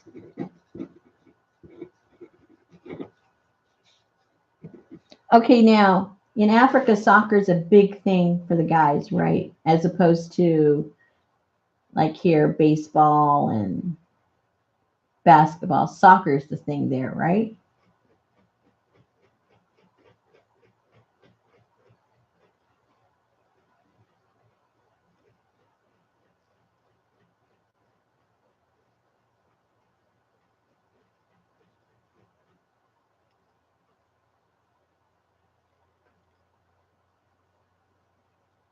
Oh, you're doing us a favor, Patricia. We love doing stuff like this. You know that. Yeah, soccer is the huge thing. Okay. And what would you suggest? I mean, I know all girls are the same, but is there something in particular? I mean, I only knew the soccer about the boys, but about the girls, anything we need to know in particular?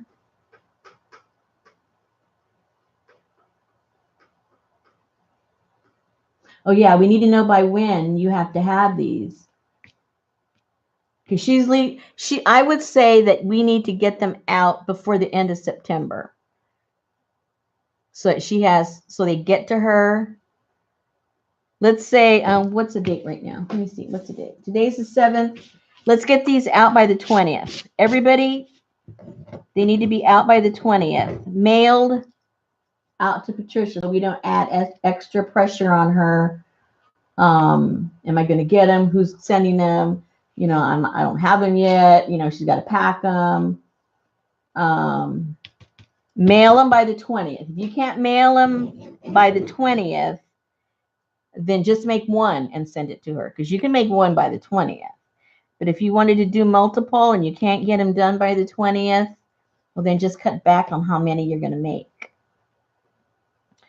She'd rather have one nice one on time than adding pressure to her by, you know, sending her more. So let's just all agree on that. Mail them by the 20th.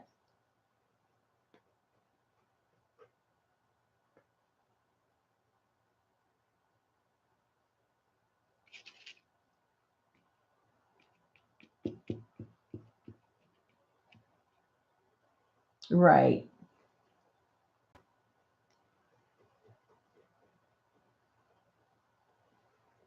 Now the girls, are they do you have the ages of the girls? Like, are we talking about little girls or teenage girls? Do you know that specific or not?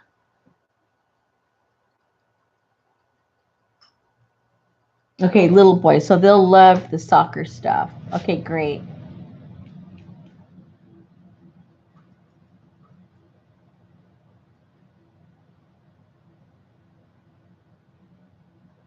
I think let Patricia answer that as far as the size. I was thinking, I don't know why I was thinking, like lot more. So I thought it'd be better if we could have them compact. But the fact that, there's not as many as I thought. Oh, that would be cute, Darla. That would be adorable.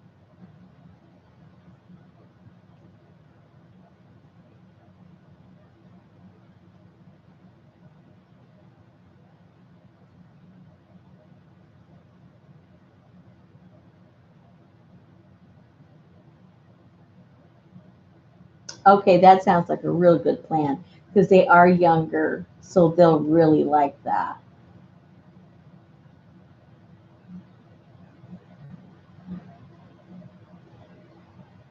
And two teens. Okay.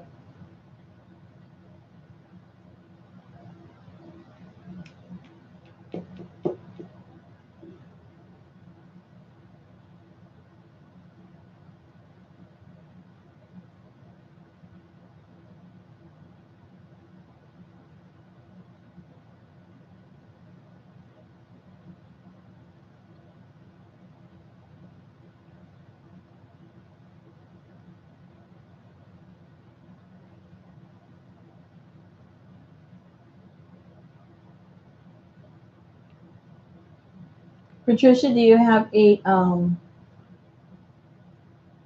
opinion about the thickness that they should be?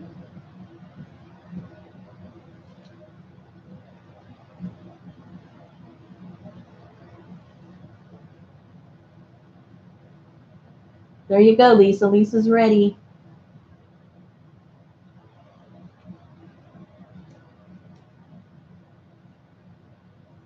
I've got some in my back room. So what, maybe no more than, you talking about no more than an inch? A half inch? They'd be like a single,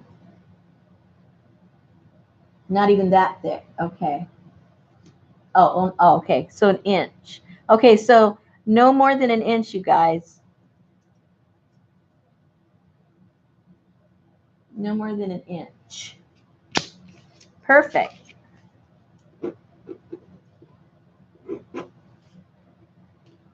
All right. So far, this is what we got. We got 7 girls and 9 boys. No thicker than an inch. And we need to mail these out by the 20th. Or maybe before. When did she say she was leaving? Did I miss that date? I just saw October. I know she said it somewhere. Let me look. Oh, October 8th. That might even be cutting it close. Let me see. Let me look at the calendar. Okay. The 20th gives you, oh, that should give, well, you tell me, Patricia, because having the mail out by the 20th, that gives you a full 2.5 weeks before you leave. Sometimes the mail's kind of goofy. You tell us what you think, because this is barely the 7th. You know us, we can whip these things out really fast. 20th is okay? All right. So we'll leave it at that.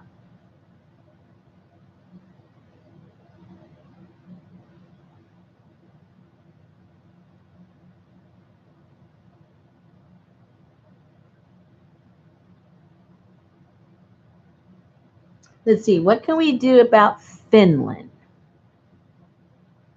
There's got to be something.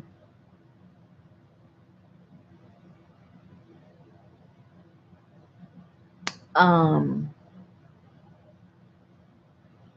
long will it take to get here?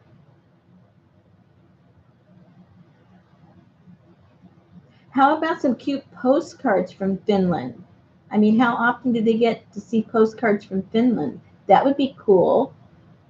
Just get you some postcards, put them in an envelope, and send them off to Patricia. She'll get them in time. And then she can put one of those inside of each journal.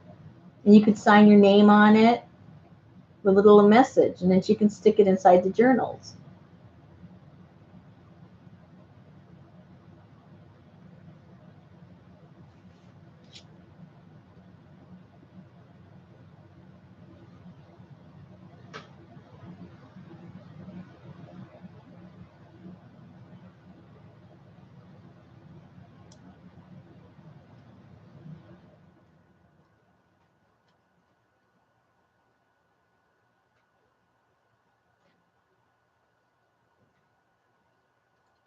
Okay, we've got Finland taken care of. Next. And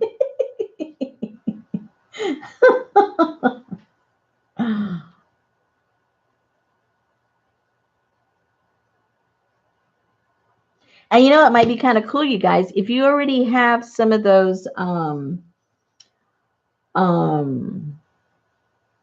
know, like the, what am I trying to say? You know, the adult coloring books, you know, because it has the thicker paper. If you had a few of those pages stuck inside of the journal so that they could already have something to color in, that'd be kind of cool.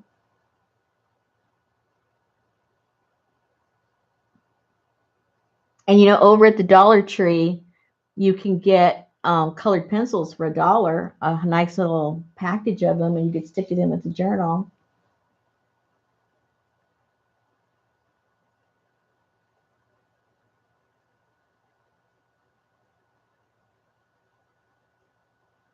I mean, we're so spoiled here. We have so much stuff that's so cheap that, you know, they would just like be so appreciative, and we just take it for granted.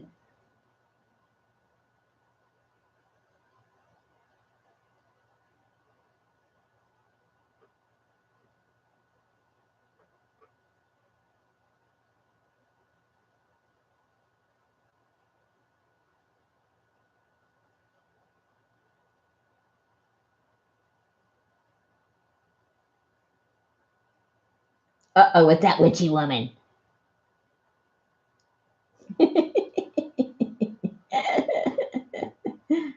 Have you been lurking, or do you know what's going on? We got fun stuff going on if you don't know what's going on.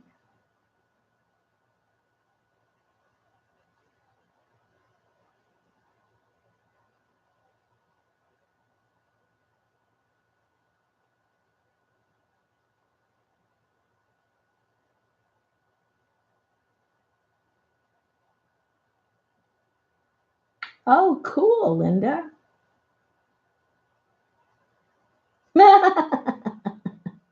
We are making little journals,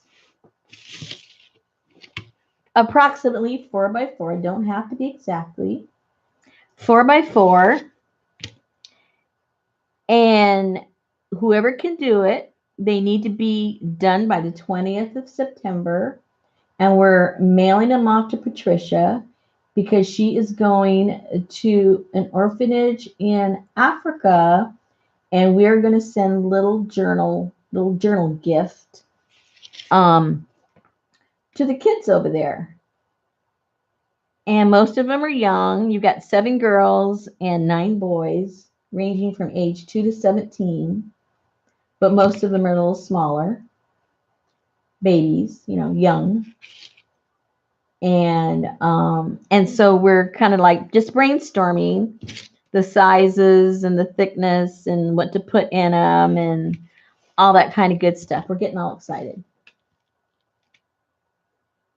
And so don't let you guys, don't get overwhelmed, because even all the ones that have already expressed that they want to send something, even if you made one or even two, she's going to have more than enough. So don't think, you got to make oodles. I mean, if you want to, you can. I know how you ladies get.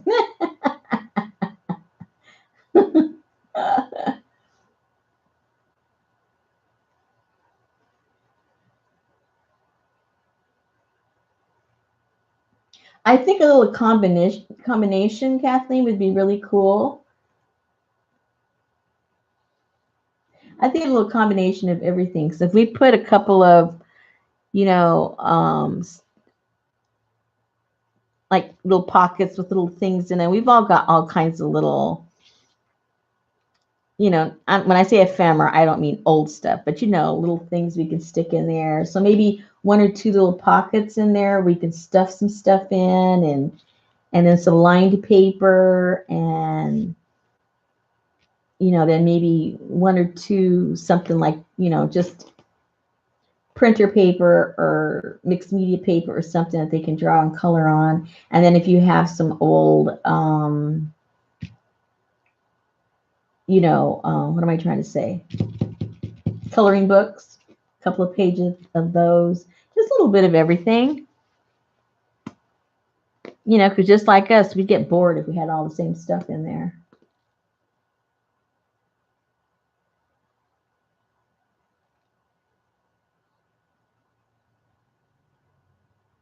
I think it'd be kind of cool if somewhere, if you had, those, not this big, of course, but the little smaller, I can't even think of what I'm trying to say. Those smaller kind of envelopes that we have, maybe this size, and if you fold them in half so that they have, places to tuck things in, that'd be cool. Of course, this is too thick, but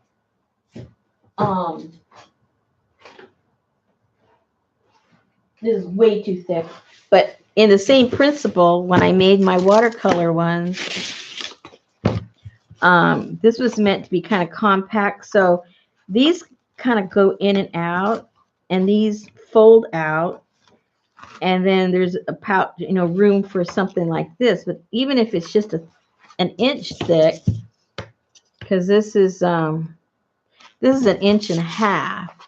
So say if it was just that thick, you still could put in some different kinds of papers in addition to your regular paper. And instead of all this stuff, it could just be that pocket, that envelope right there that could get little bulky and full. But you guys know how to make all kinds of cool journals. So, but I'm just throwing ideas out there for you guys and see, what you think will work with your concept of what the journal should look like.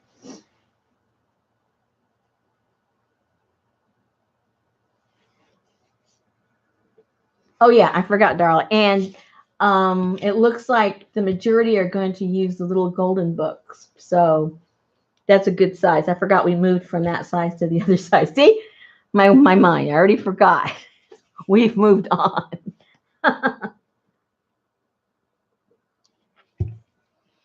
And maybe even putting a little glue stick in there wouldn't hurt, with some napkins or thin tissue paper, things that are thin. And you could put some tissue papers in there, something kind of colorful, and maybe some napkins. Even if you take off, the backs, so, she doesn't have to explain to them, you got to take the backs off before you glue them, all blah, blah, blah. So if you take the backs off, that way they can glue the napkins on, and things that are thin and light, so it doesn't add to her baggage. Let me think, what else?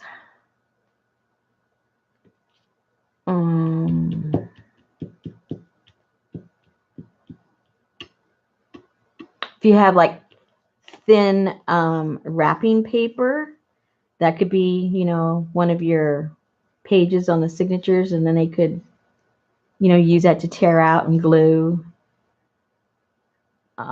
If you guys are familiar with my flowish journals, I think maybe that kind of a concept where some of the stuff they can tear out and use it. And it's sort of like their journal slash supply journal. So it has every little thing in there that they need to use to play with. I'm looking around my place. We'll see what pops out at me.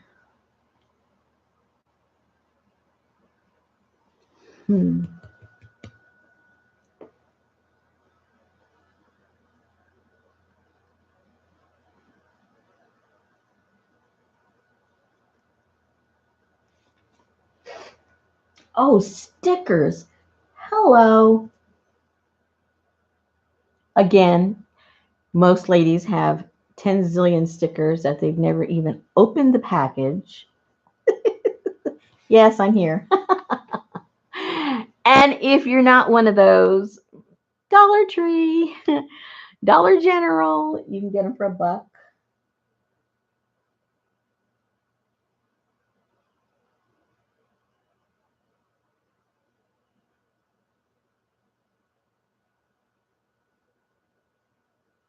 That's a flowish journal with F, like the Flow magazine. I've been doing those for a couple of years. Flow.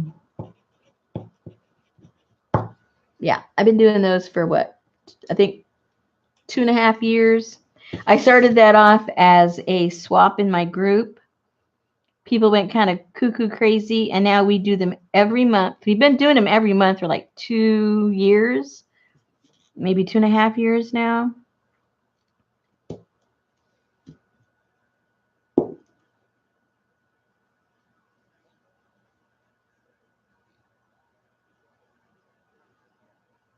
That's okay. I have a lisp. You can't know everything.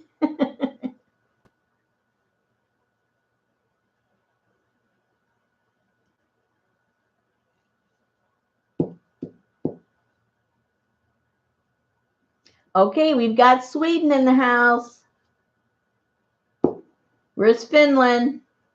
Where's Miss Finland?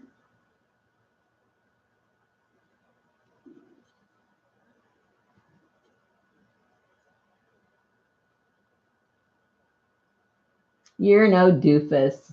Oh, there's Miss Finland. Miss Finland, I would like to introduce you to Miss Sweden. Tina, have you been lurking and listening? Or do you need to be caught up on the exciting news?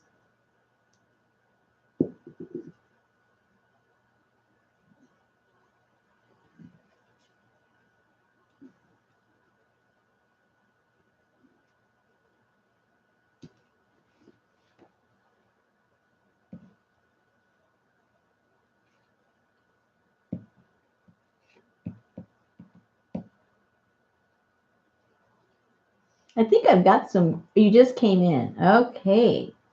Well, we were playing around and one thing led to another. And now we are discussing putting some small little journals together for one of our YouTube friends that is going to Africa to an orphanage. So we're putting some journals together, but we have to have them in her little hands by a certain date. And Miss Finland could not make her journals and get them in the mail here within the right time frame. So we suggested postcards.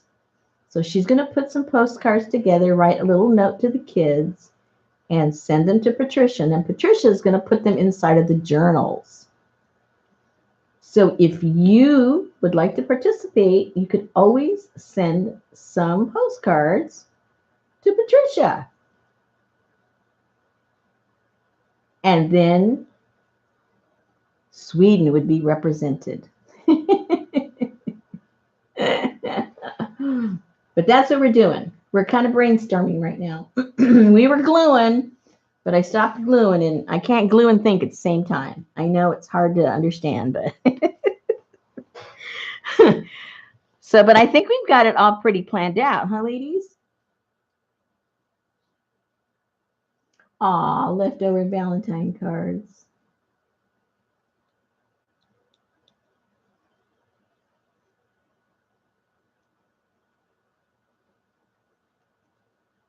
Yeah, we've all got so much stuff. It's pathetic.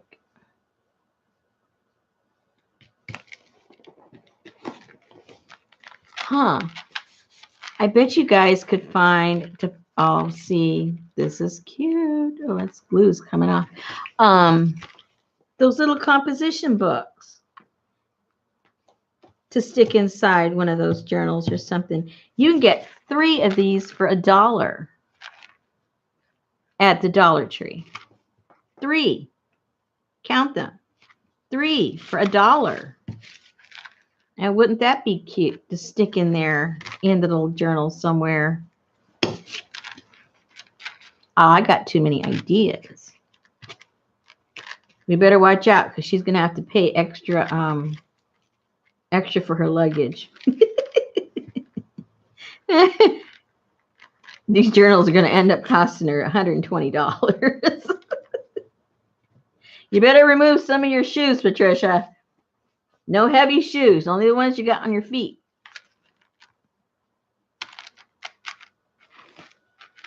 There's an idea.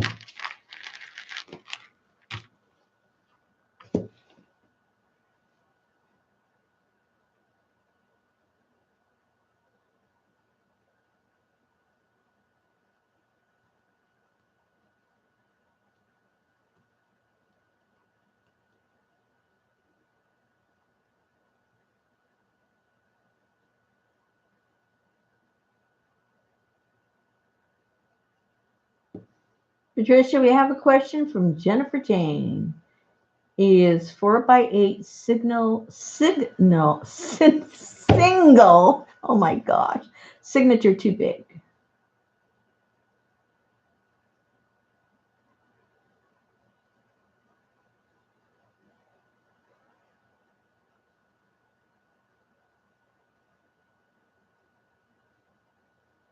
Oh no, now we got dangles. We are happening, people.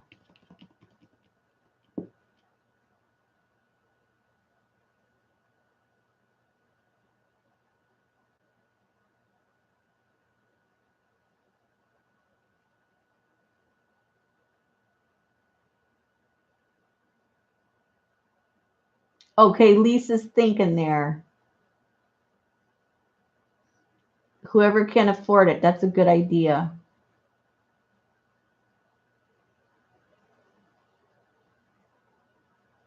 Lisa's thinking. She's the one awake.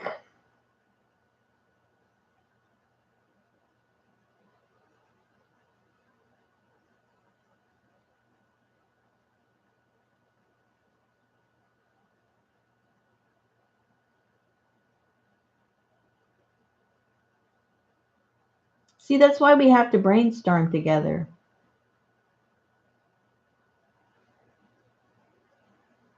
Darla can't think of everything.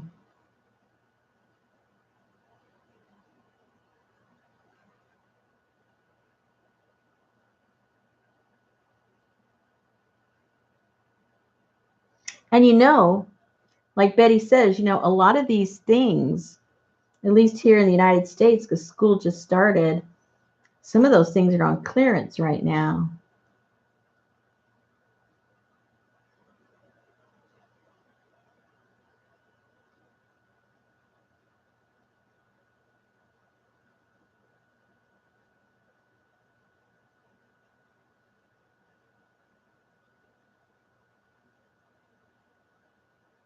If you can find some soccer balls, they'll like that on there, little dangles.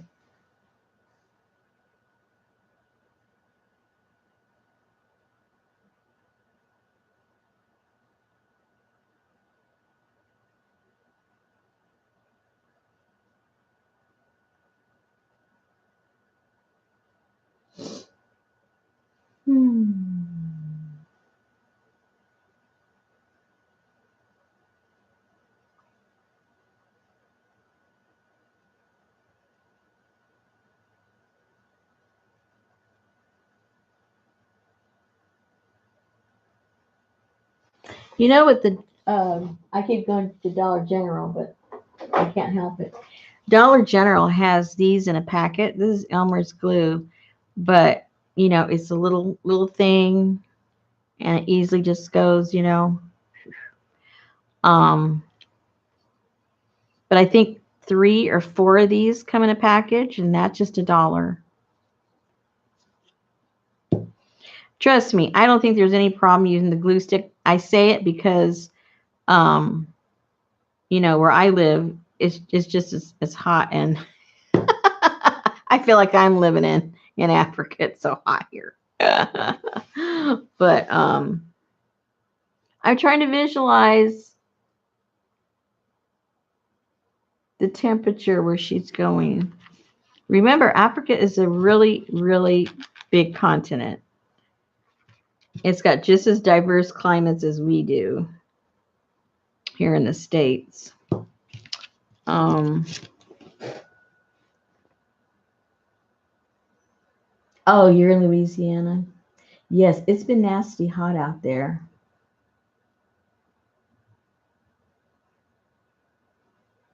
Okay, see, she says it's tropical where they are. All right, so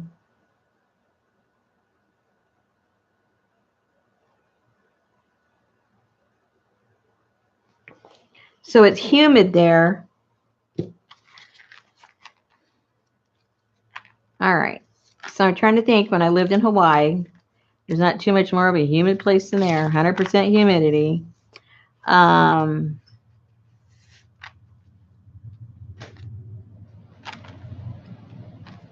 Gluing stuff on the pages, they're going to start to stick with each other. That may not be a good plan. So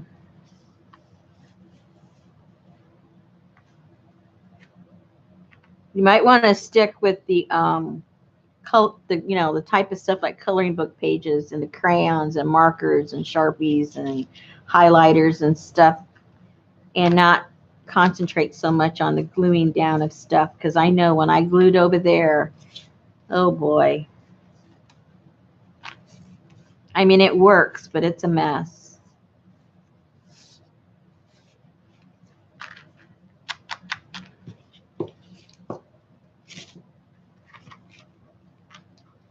It wouldn't hurt to include it, but not like be the focal point of how they're supposed to work in their journal.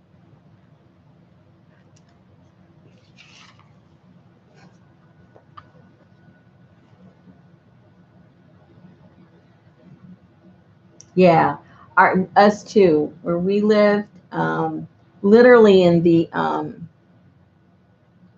closets, we couldn't put even like shoes or leather or anything, because within 3 days it was mold.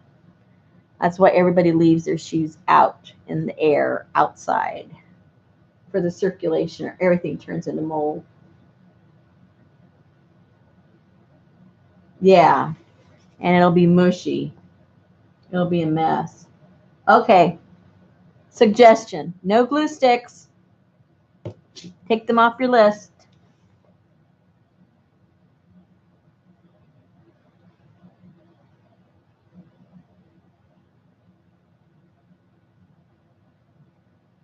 Patrick and Daphne, they need our love too.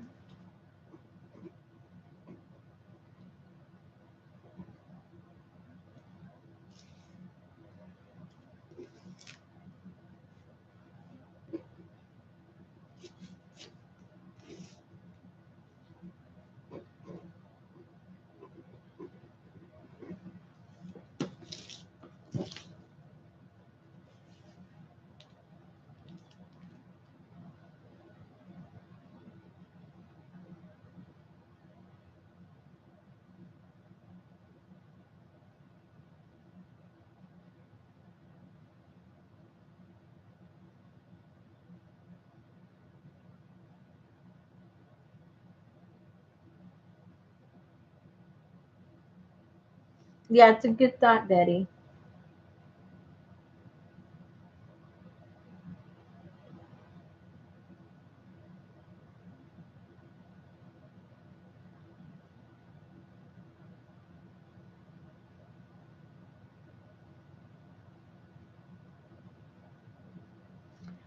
Oh, you know what I've got? You tell me. I'm gonna go. Hold on 1 second. I'm gonna go get some.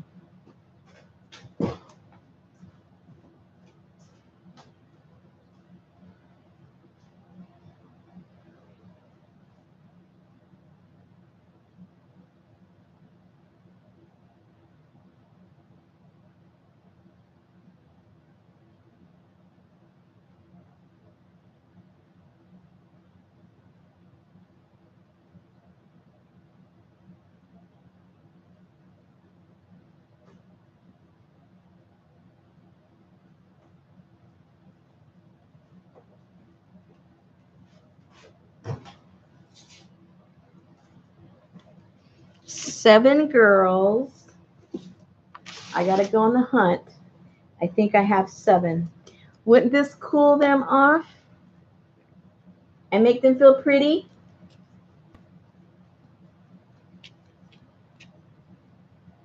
It'd make me feel pretty if I was hot.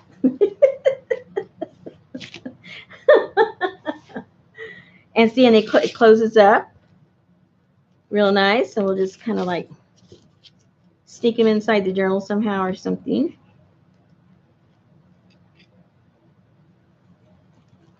Practical and cute.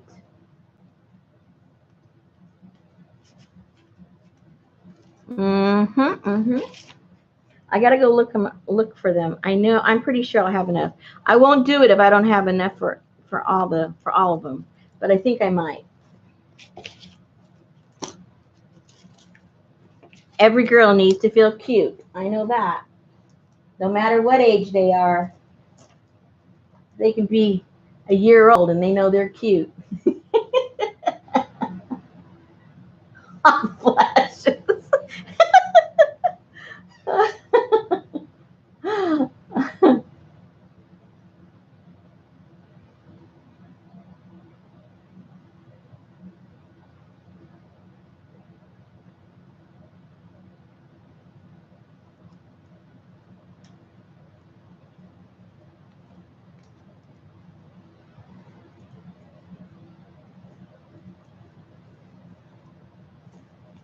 Yeah, I know. I got to figure out where they are. You know, sometimes you know you've got something.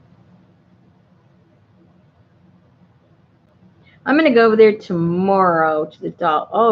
Oh, I've got a class, you guys, online. Did I tell you about that? Yeah, I did. We're doing that little thing at 3 o'clock tomorrow. I almost forgot. So either before or after, I'm going to go over to Dollar Tree because you know that place. Sometimes they have something and the next time they don't have it at all. So I'm going to go check that out tomorrow in the morning.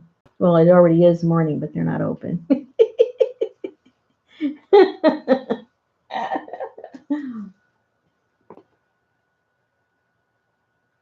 Glue dots. Will that be, they don't get all kind of wonky and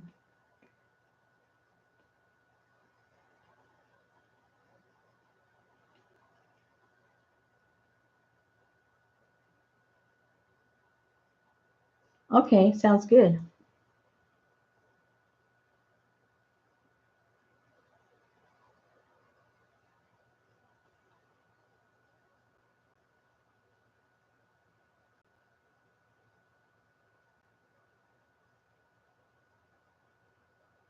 I think I even have some glue dots that I don't use.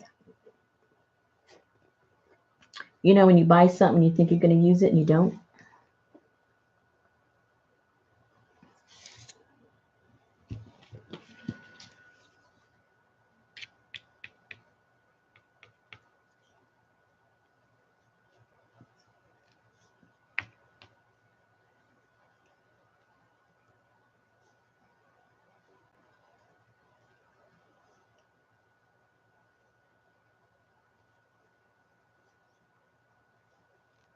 Okay, glue dots. Lady, put that on your list.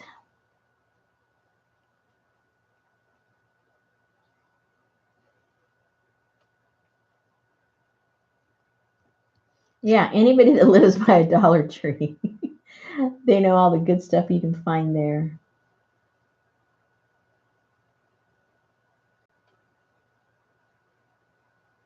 I think the washi tape will curl up. That's just my opinion. With that humidity, I think it's just gonna, like the edges, unless you get that really, really, you know how some washi tape is, easily, you know, isn't real, real sticky. And then there's the other kind that's real sticky. Just that regular one, I think it's gonna lift up on the edges.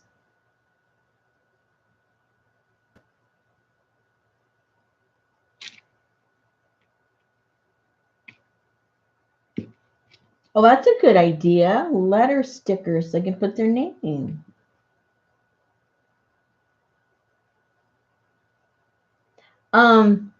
Yeah, well, yes, I do have a Facebook group. It's funny. I've got like groups of people in different places. I got Facebook people that hardly ever come to my I got 600 people in my group, and I don't think hardly any of them ever come to my lives. 6,000. Did I say 6,000? The name of my group. Darla. What am I talking about? Darla, put a link to my groups. What am I doing trying to write this down? Hold on one second. Darla is going to put a link to my group. If she's not having a hot flash.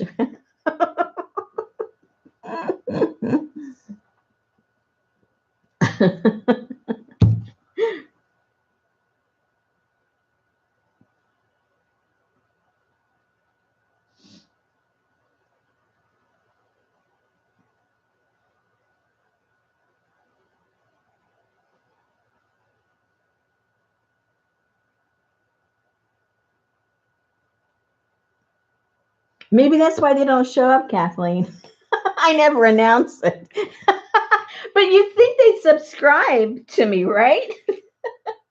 I don't even think half of them know I do videos. It's like a whole other world over there. I'm serious. One time, somebody, you see, Carla doesn't even belong to my group. Oh my gosh. Hold on. Let me see if I can put a link to my own group. This is awful. I bet you, like 3 people right now are in my group that's, chit-chatting here. Okay, let me try and see how I can find myself. Hold on. Yep. Oh, here I am. See, Darla doesn't even want to be in my group. Let me find. And I have 3 groups, all right? Are they in any of them? No.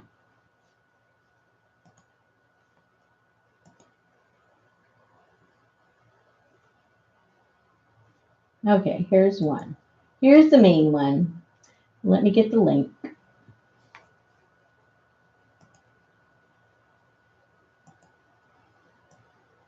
And why isn't it letting me get the link?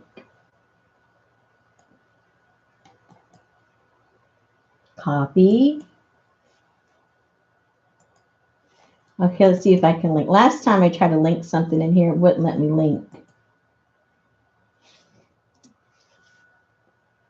Did it go through? Oh, there we go. Yeah, do I have permission? Okay, that's the link to my Trashy and Flowish Junk Journals. That's the name of the group. I almost forgot the name to my own group. And it's closed, so, just put in your request and I'll let you guys in. Yeah, Kathleen, see you're there. Okie dokie. Let me click you guys in and then you'll be all set. And then I'll put an announcement. I should make Carla do that. I should make Carla a moderator and then she'll have to do all this stuff for me. Ha ha ha.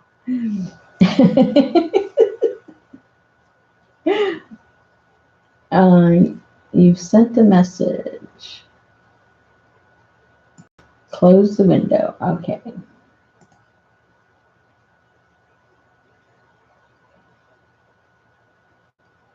See, Patricia wasn't even in the group. Look at all these people. Nobody's in my group. It's so funny. It's like I have two different worlds going on. Okay, let me approve you guys. We did fun stuff over there. But like I said, I'm not always there. I keep an eye on you guys. Don't think you can get away with everything, though.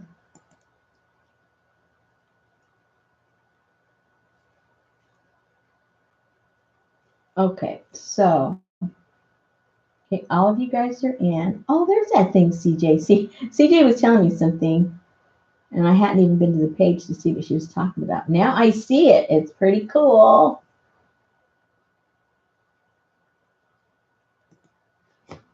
And then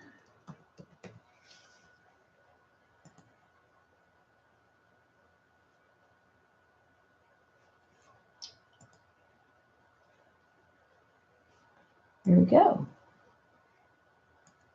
And then I have a video that welcomes you. I'll do that right now, so don't forget. It answers kind of the basic questions about the group. But for some reason, my computer is very slow. I guess I have too many windows open.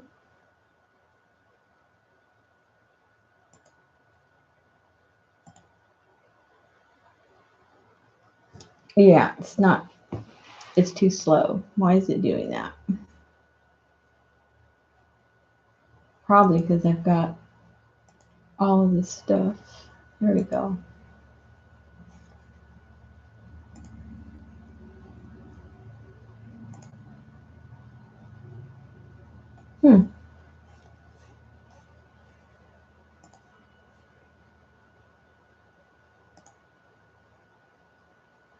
Well, forget that. I'll do that later. It's not letting me do my normal stuff. All right. Okay, what am I missing here? Thank you, Betty.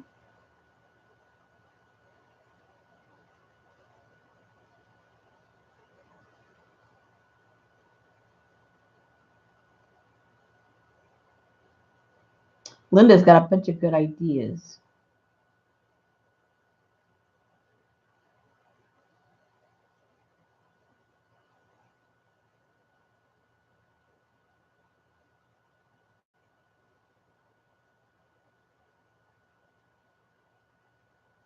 Okay, I'm going to put a post, if it lets me. I'm trying to get on there to put a post in the group.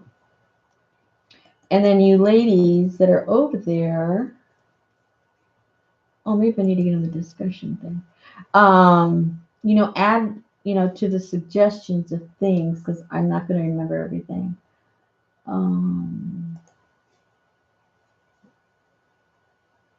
know that already.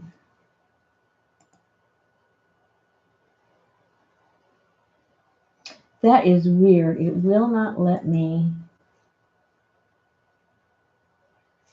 It's like my group is taking over itself. It won't let me post on it. I am a member,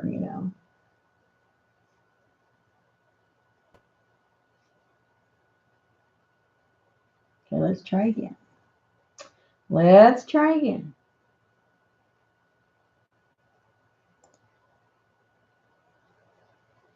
Aha. I had to refresh my whole page.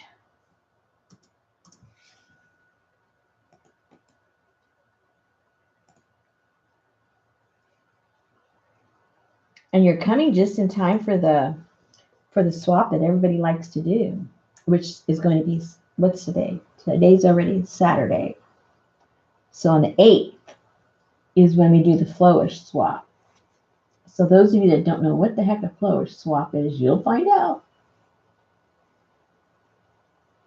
It's in the welcome video, I think.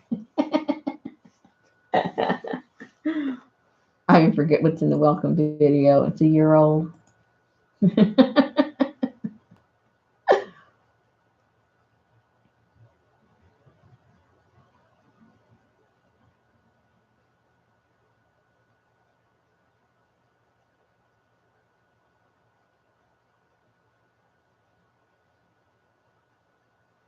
You know, Arlene, up on the notifications, a few people have told me, I don't hear anything of your group. Well, any group that you're in, up on the top where it says notifications, there's several different things you can click on. And one of them is you don't get any notifications. Others you get, you know, occasional notifications. And then another one is like highlighted notifications. And then there's one that says all notifications. If you're part of a group that you want to be really involved in, you need to click on all notifications. That way, whenever a post goes up in that group, you'll be notified. Otherwise, you know, it's kind of a hit and miss because I'm part of a couple of other groups that, you know, I don't have time to be involved in groups. To tell you the truth, I barely have time to be involved in my own.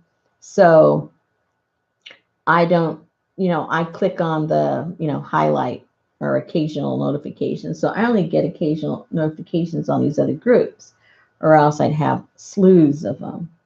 So,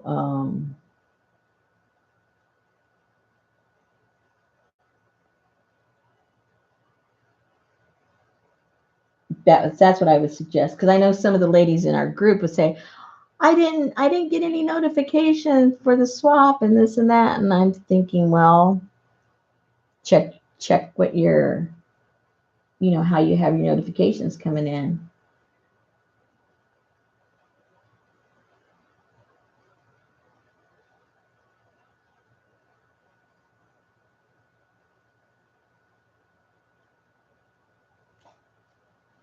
Yeah, Carla, did we take off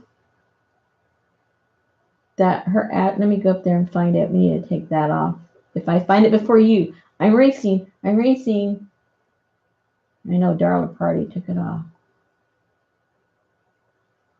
I don't think I can go up that far. I can't find it. Did you already take it off, Carla?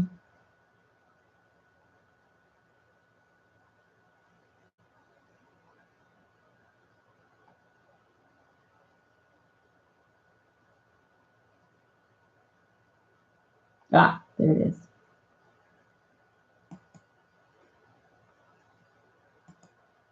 Ha ha ha. I beat you, Darla. Okay, Patricia, I took that off so that when this goes live, it's not public out there. They can get you through Facebook.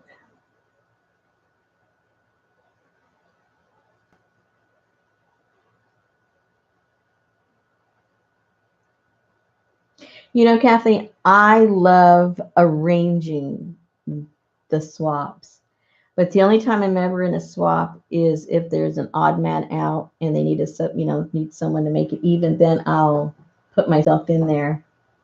But I just like getting the ladies together and thinking up. I like thinking up fun things for them to do, and then just let them, go have fun.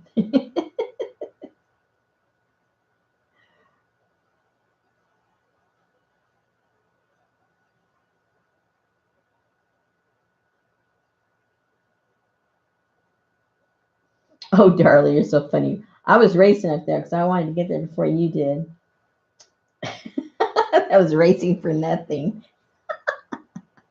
Oh my goodness.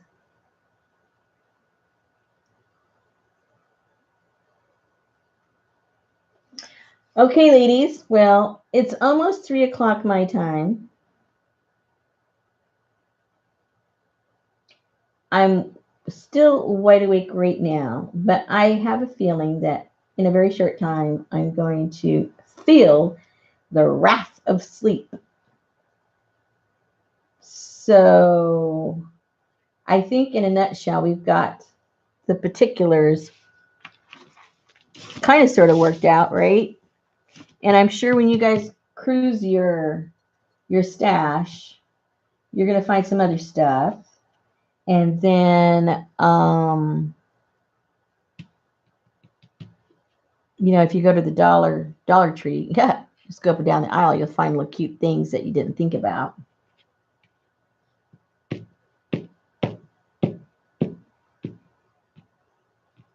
Kathleen, you're never wide awake. That's funny.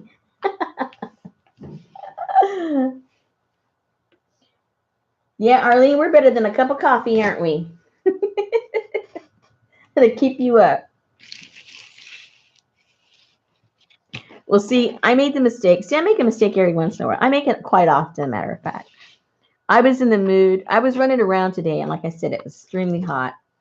And I just kept thinking, sweet tea, sweet tea, sweet tea. So I was running around. Of course, I ran through McDonald's because it's only $1 and got me some sweet tea. Well, then I drank on it, and then I put some ice in it because it was halfway gone, and then put it in the refrigerator. And then when I took it out, now I've been sipping on the last half, and most of it now is diluted from, melted ice. But still, that meant I drank this whole big thing of sweet tea. So, the tea in me, what happened.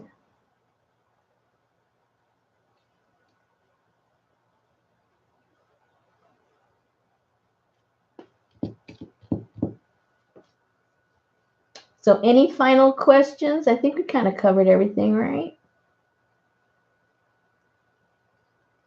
Last chance to ask Patricia any questions that you might have. I mean, you can always contact her later, but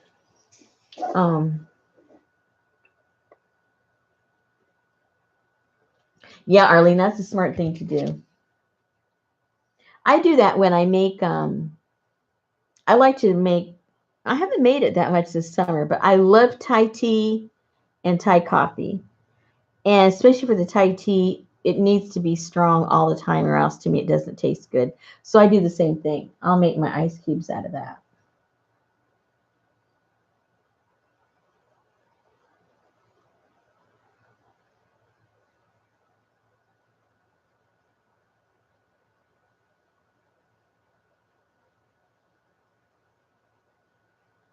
Okay, ladies. Well, we covered a lot of area.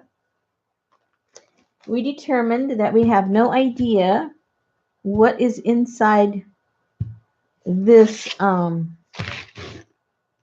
this gluten-free modeling material. We have no idea how to keep air-dried clay flat. We determined that. And what else do we not know how to do? Don't know how to read Japanese right side up. Don't know if half my pages are correct or wrong, unless they have a page number. I did get a few things glued down, so I'm happy about that. And what else did we determine? Oh, we determined that these little guys are going to end up being mosaics because they are all going to be broken. And they're going to, how are they going to be broken? Because I'm going to do that. Let's just be real. And tomorrow, I will glue those down on something, and they will be beautiful little mosaics. You'll see. You're laughing now, but when you see them done, you're going to say, wow, I knew those when. I'll do that later because that's too big. Look how cool. Those are going to look cool when I'm done with them. Clunk, clunk, that's right. know you guys. I knew you were dying for me to do it. Okay, I'll do the big one. Okay.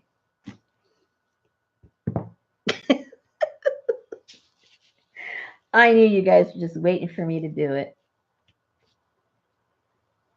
You're all just a bunch of kids. All right. We're ready. That is a nice way. It's a nice way to end the evening. Clunk, clunk, clunk, clunk, clunk. All right. Okay, ladies, thank you so much. I had so much fun. I'm glad you guys showed up. I'm glad we did something nice for somebody else. It makes you feel good to do something for somebody else. So get in contact with Patricia as soon as you got those things done or even before, so you can get those all mailed out. Go shopping tomorrow in your own stash. I'm sure you have everything you need. And if you guys are around at 3 o'clock tomorrow Central Time, if I'm awake, we're going to show how to reduce the, if you're a beginner, if you're not, you don't need to know this stuff. You already know it. How to put in a binding inside of a book that we tear apart and do it from scratch. And then after that, I forget what time, Darla knows, Jessica Rapp and Carla are having some kind of a mega sale tomorrow at, I forget what time. I think it comes out to be like, I don't remember, 5 o'clock Central Time. I don't remember. Carla knows everything. And that will be tomorrow afternoon / evening for some of us. Okay? Okay. Clear as mud? All right. Again, thank you all, ladies. And I'll see some of you tomorrow. Have fun. Good night.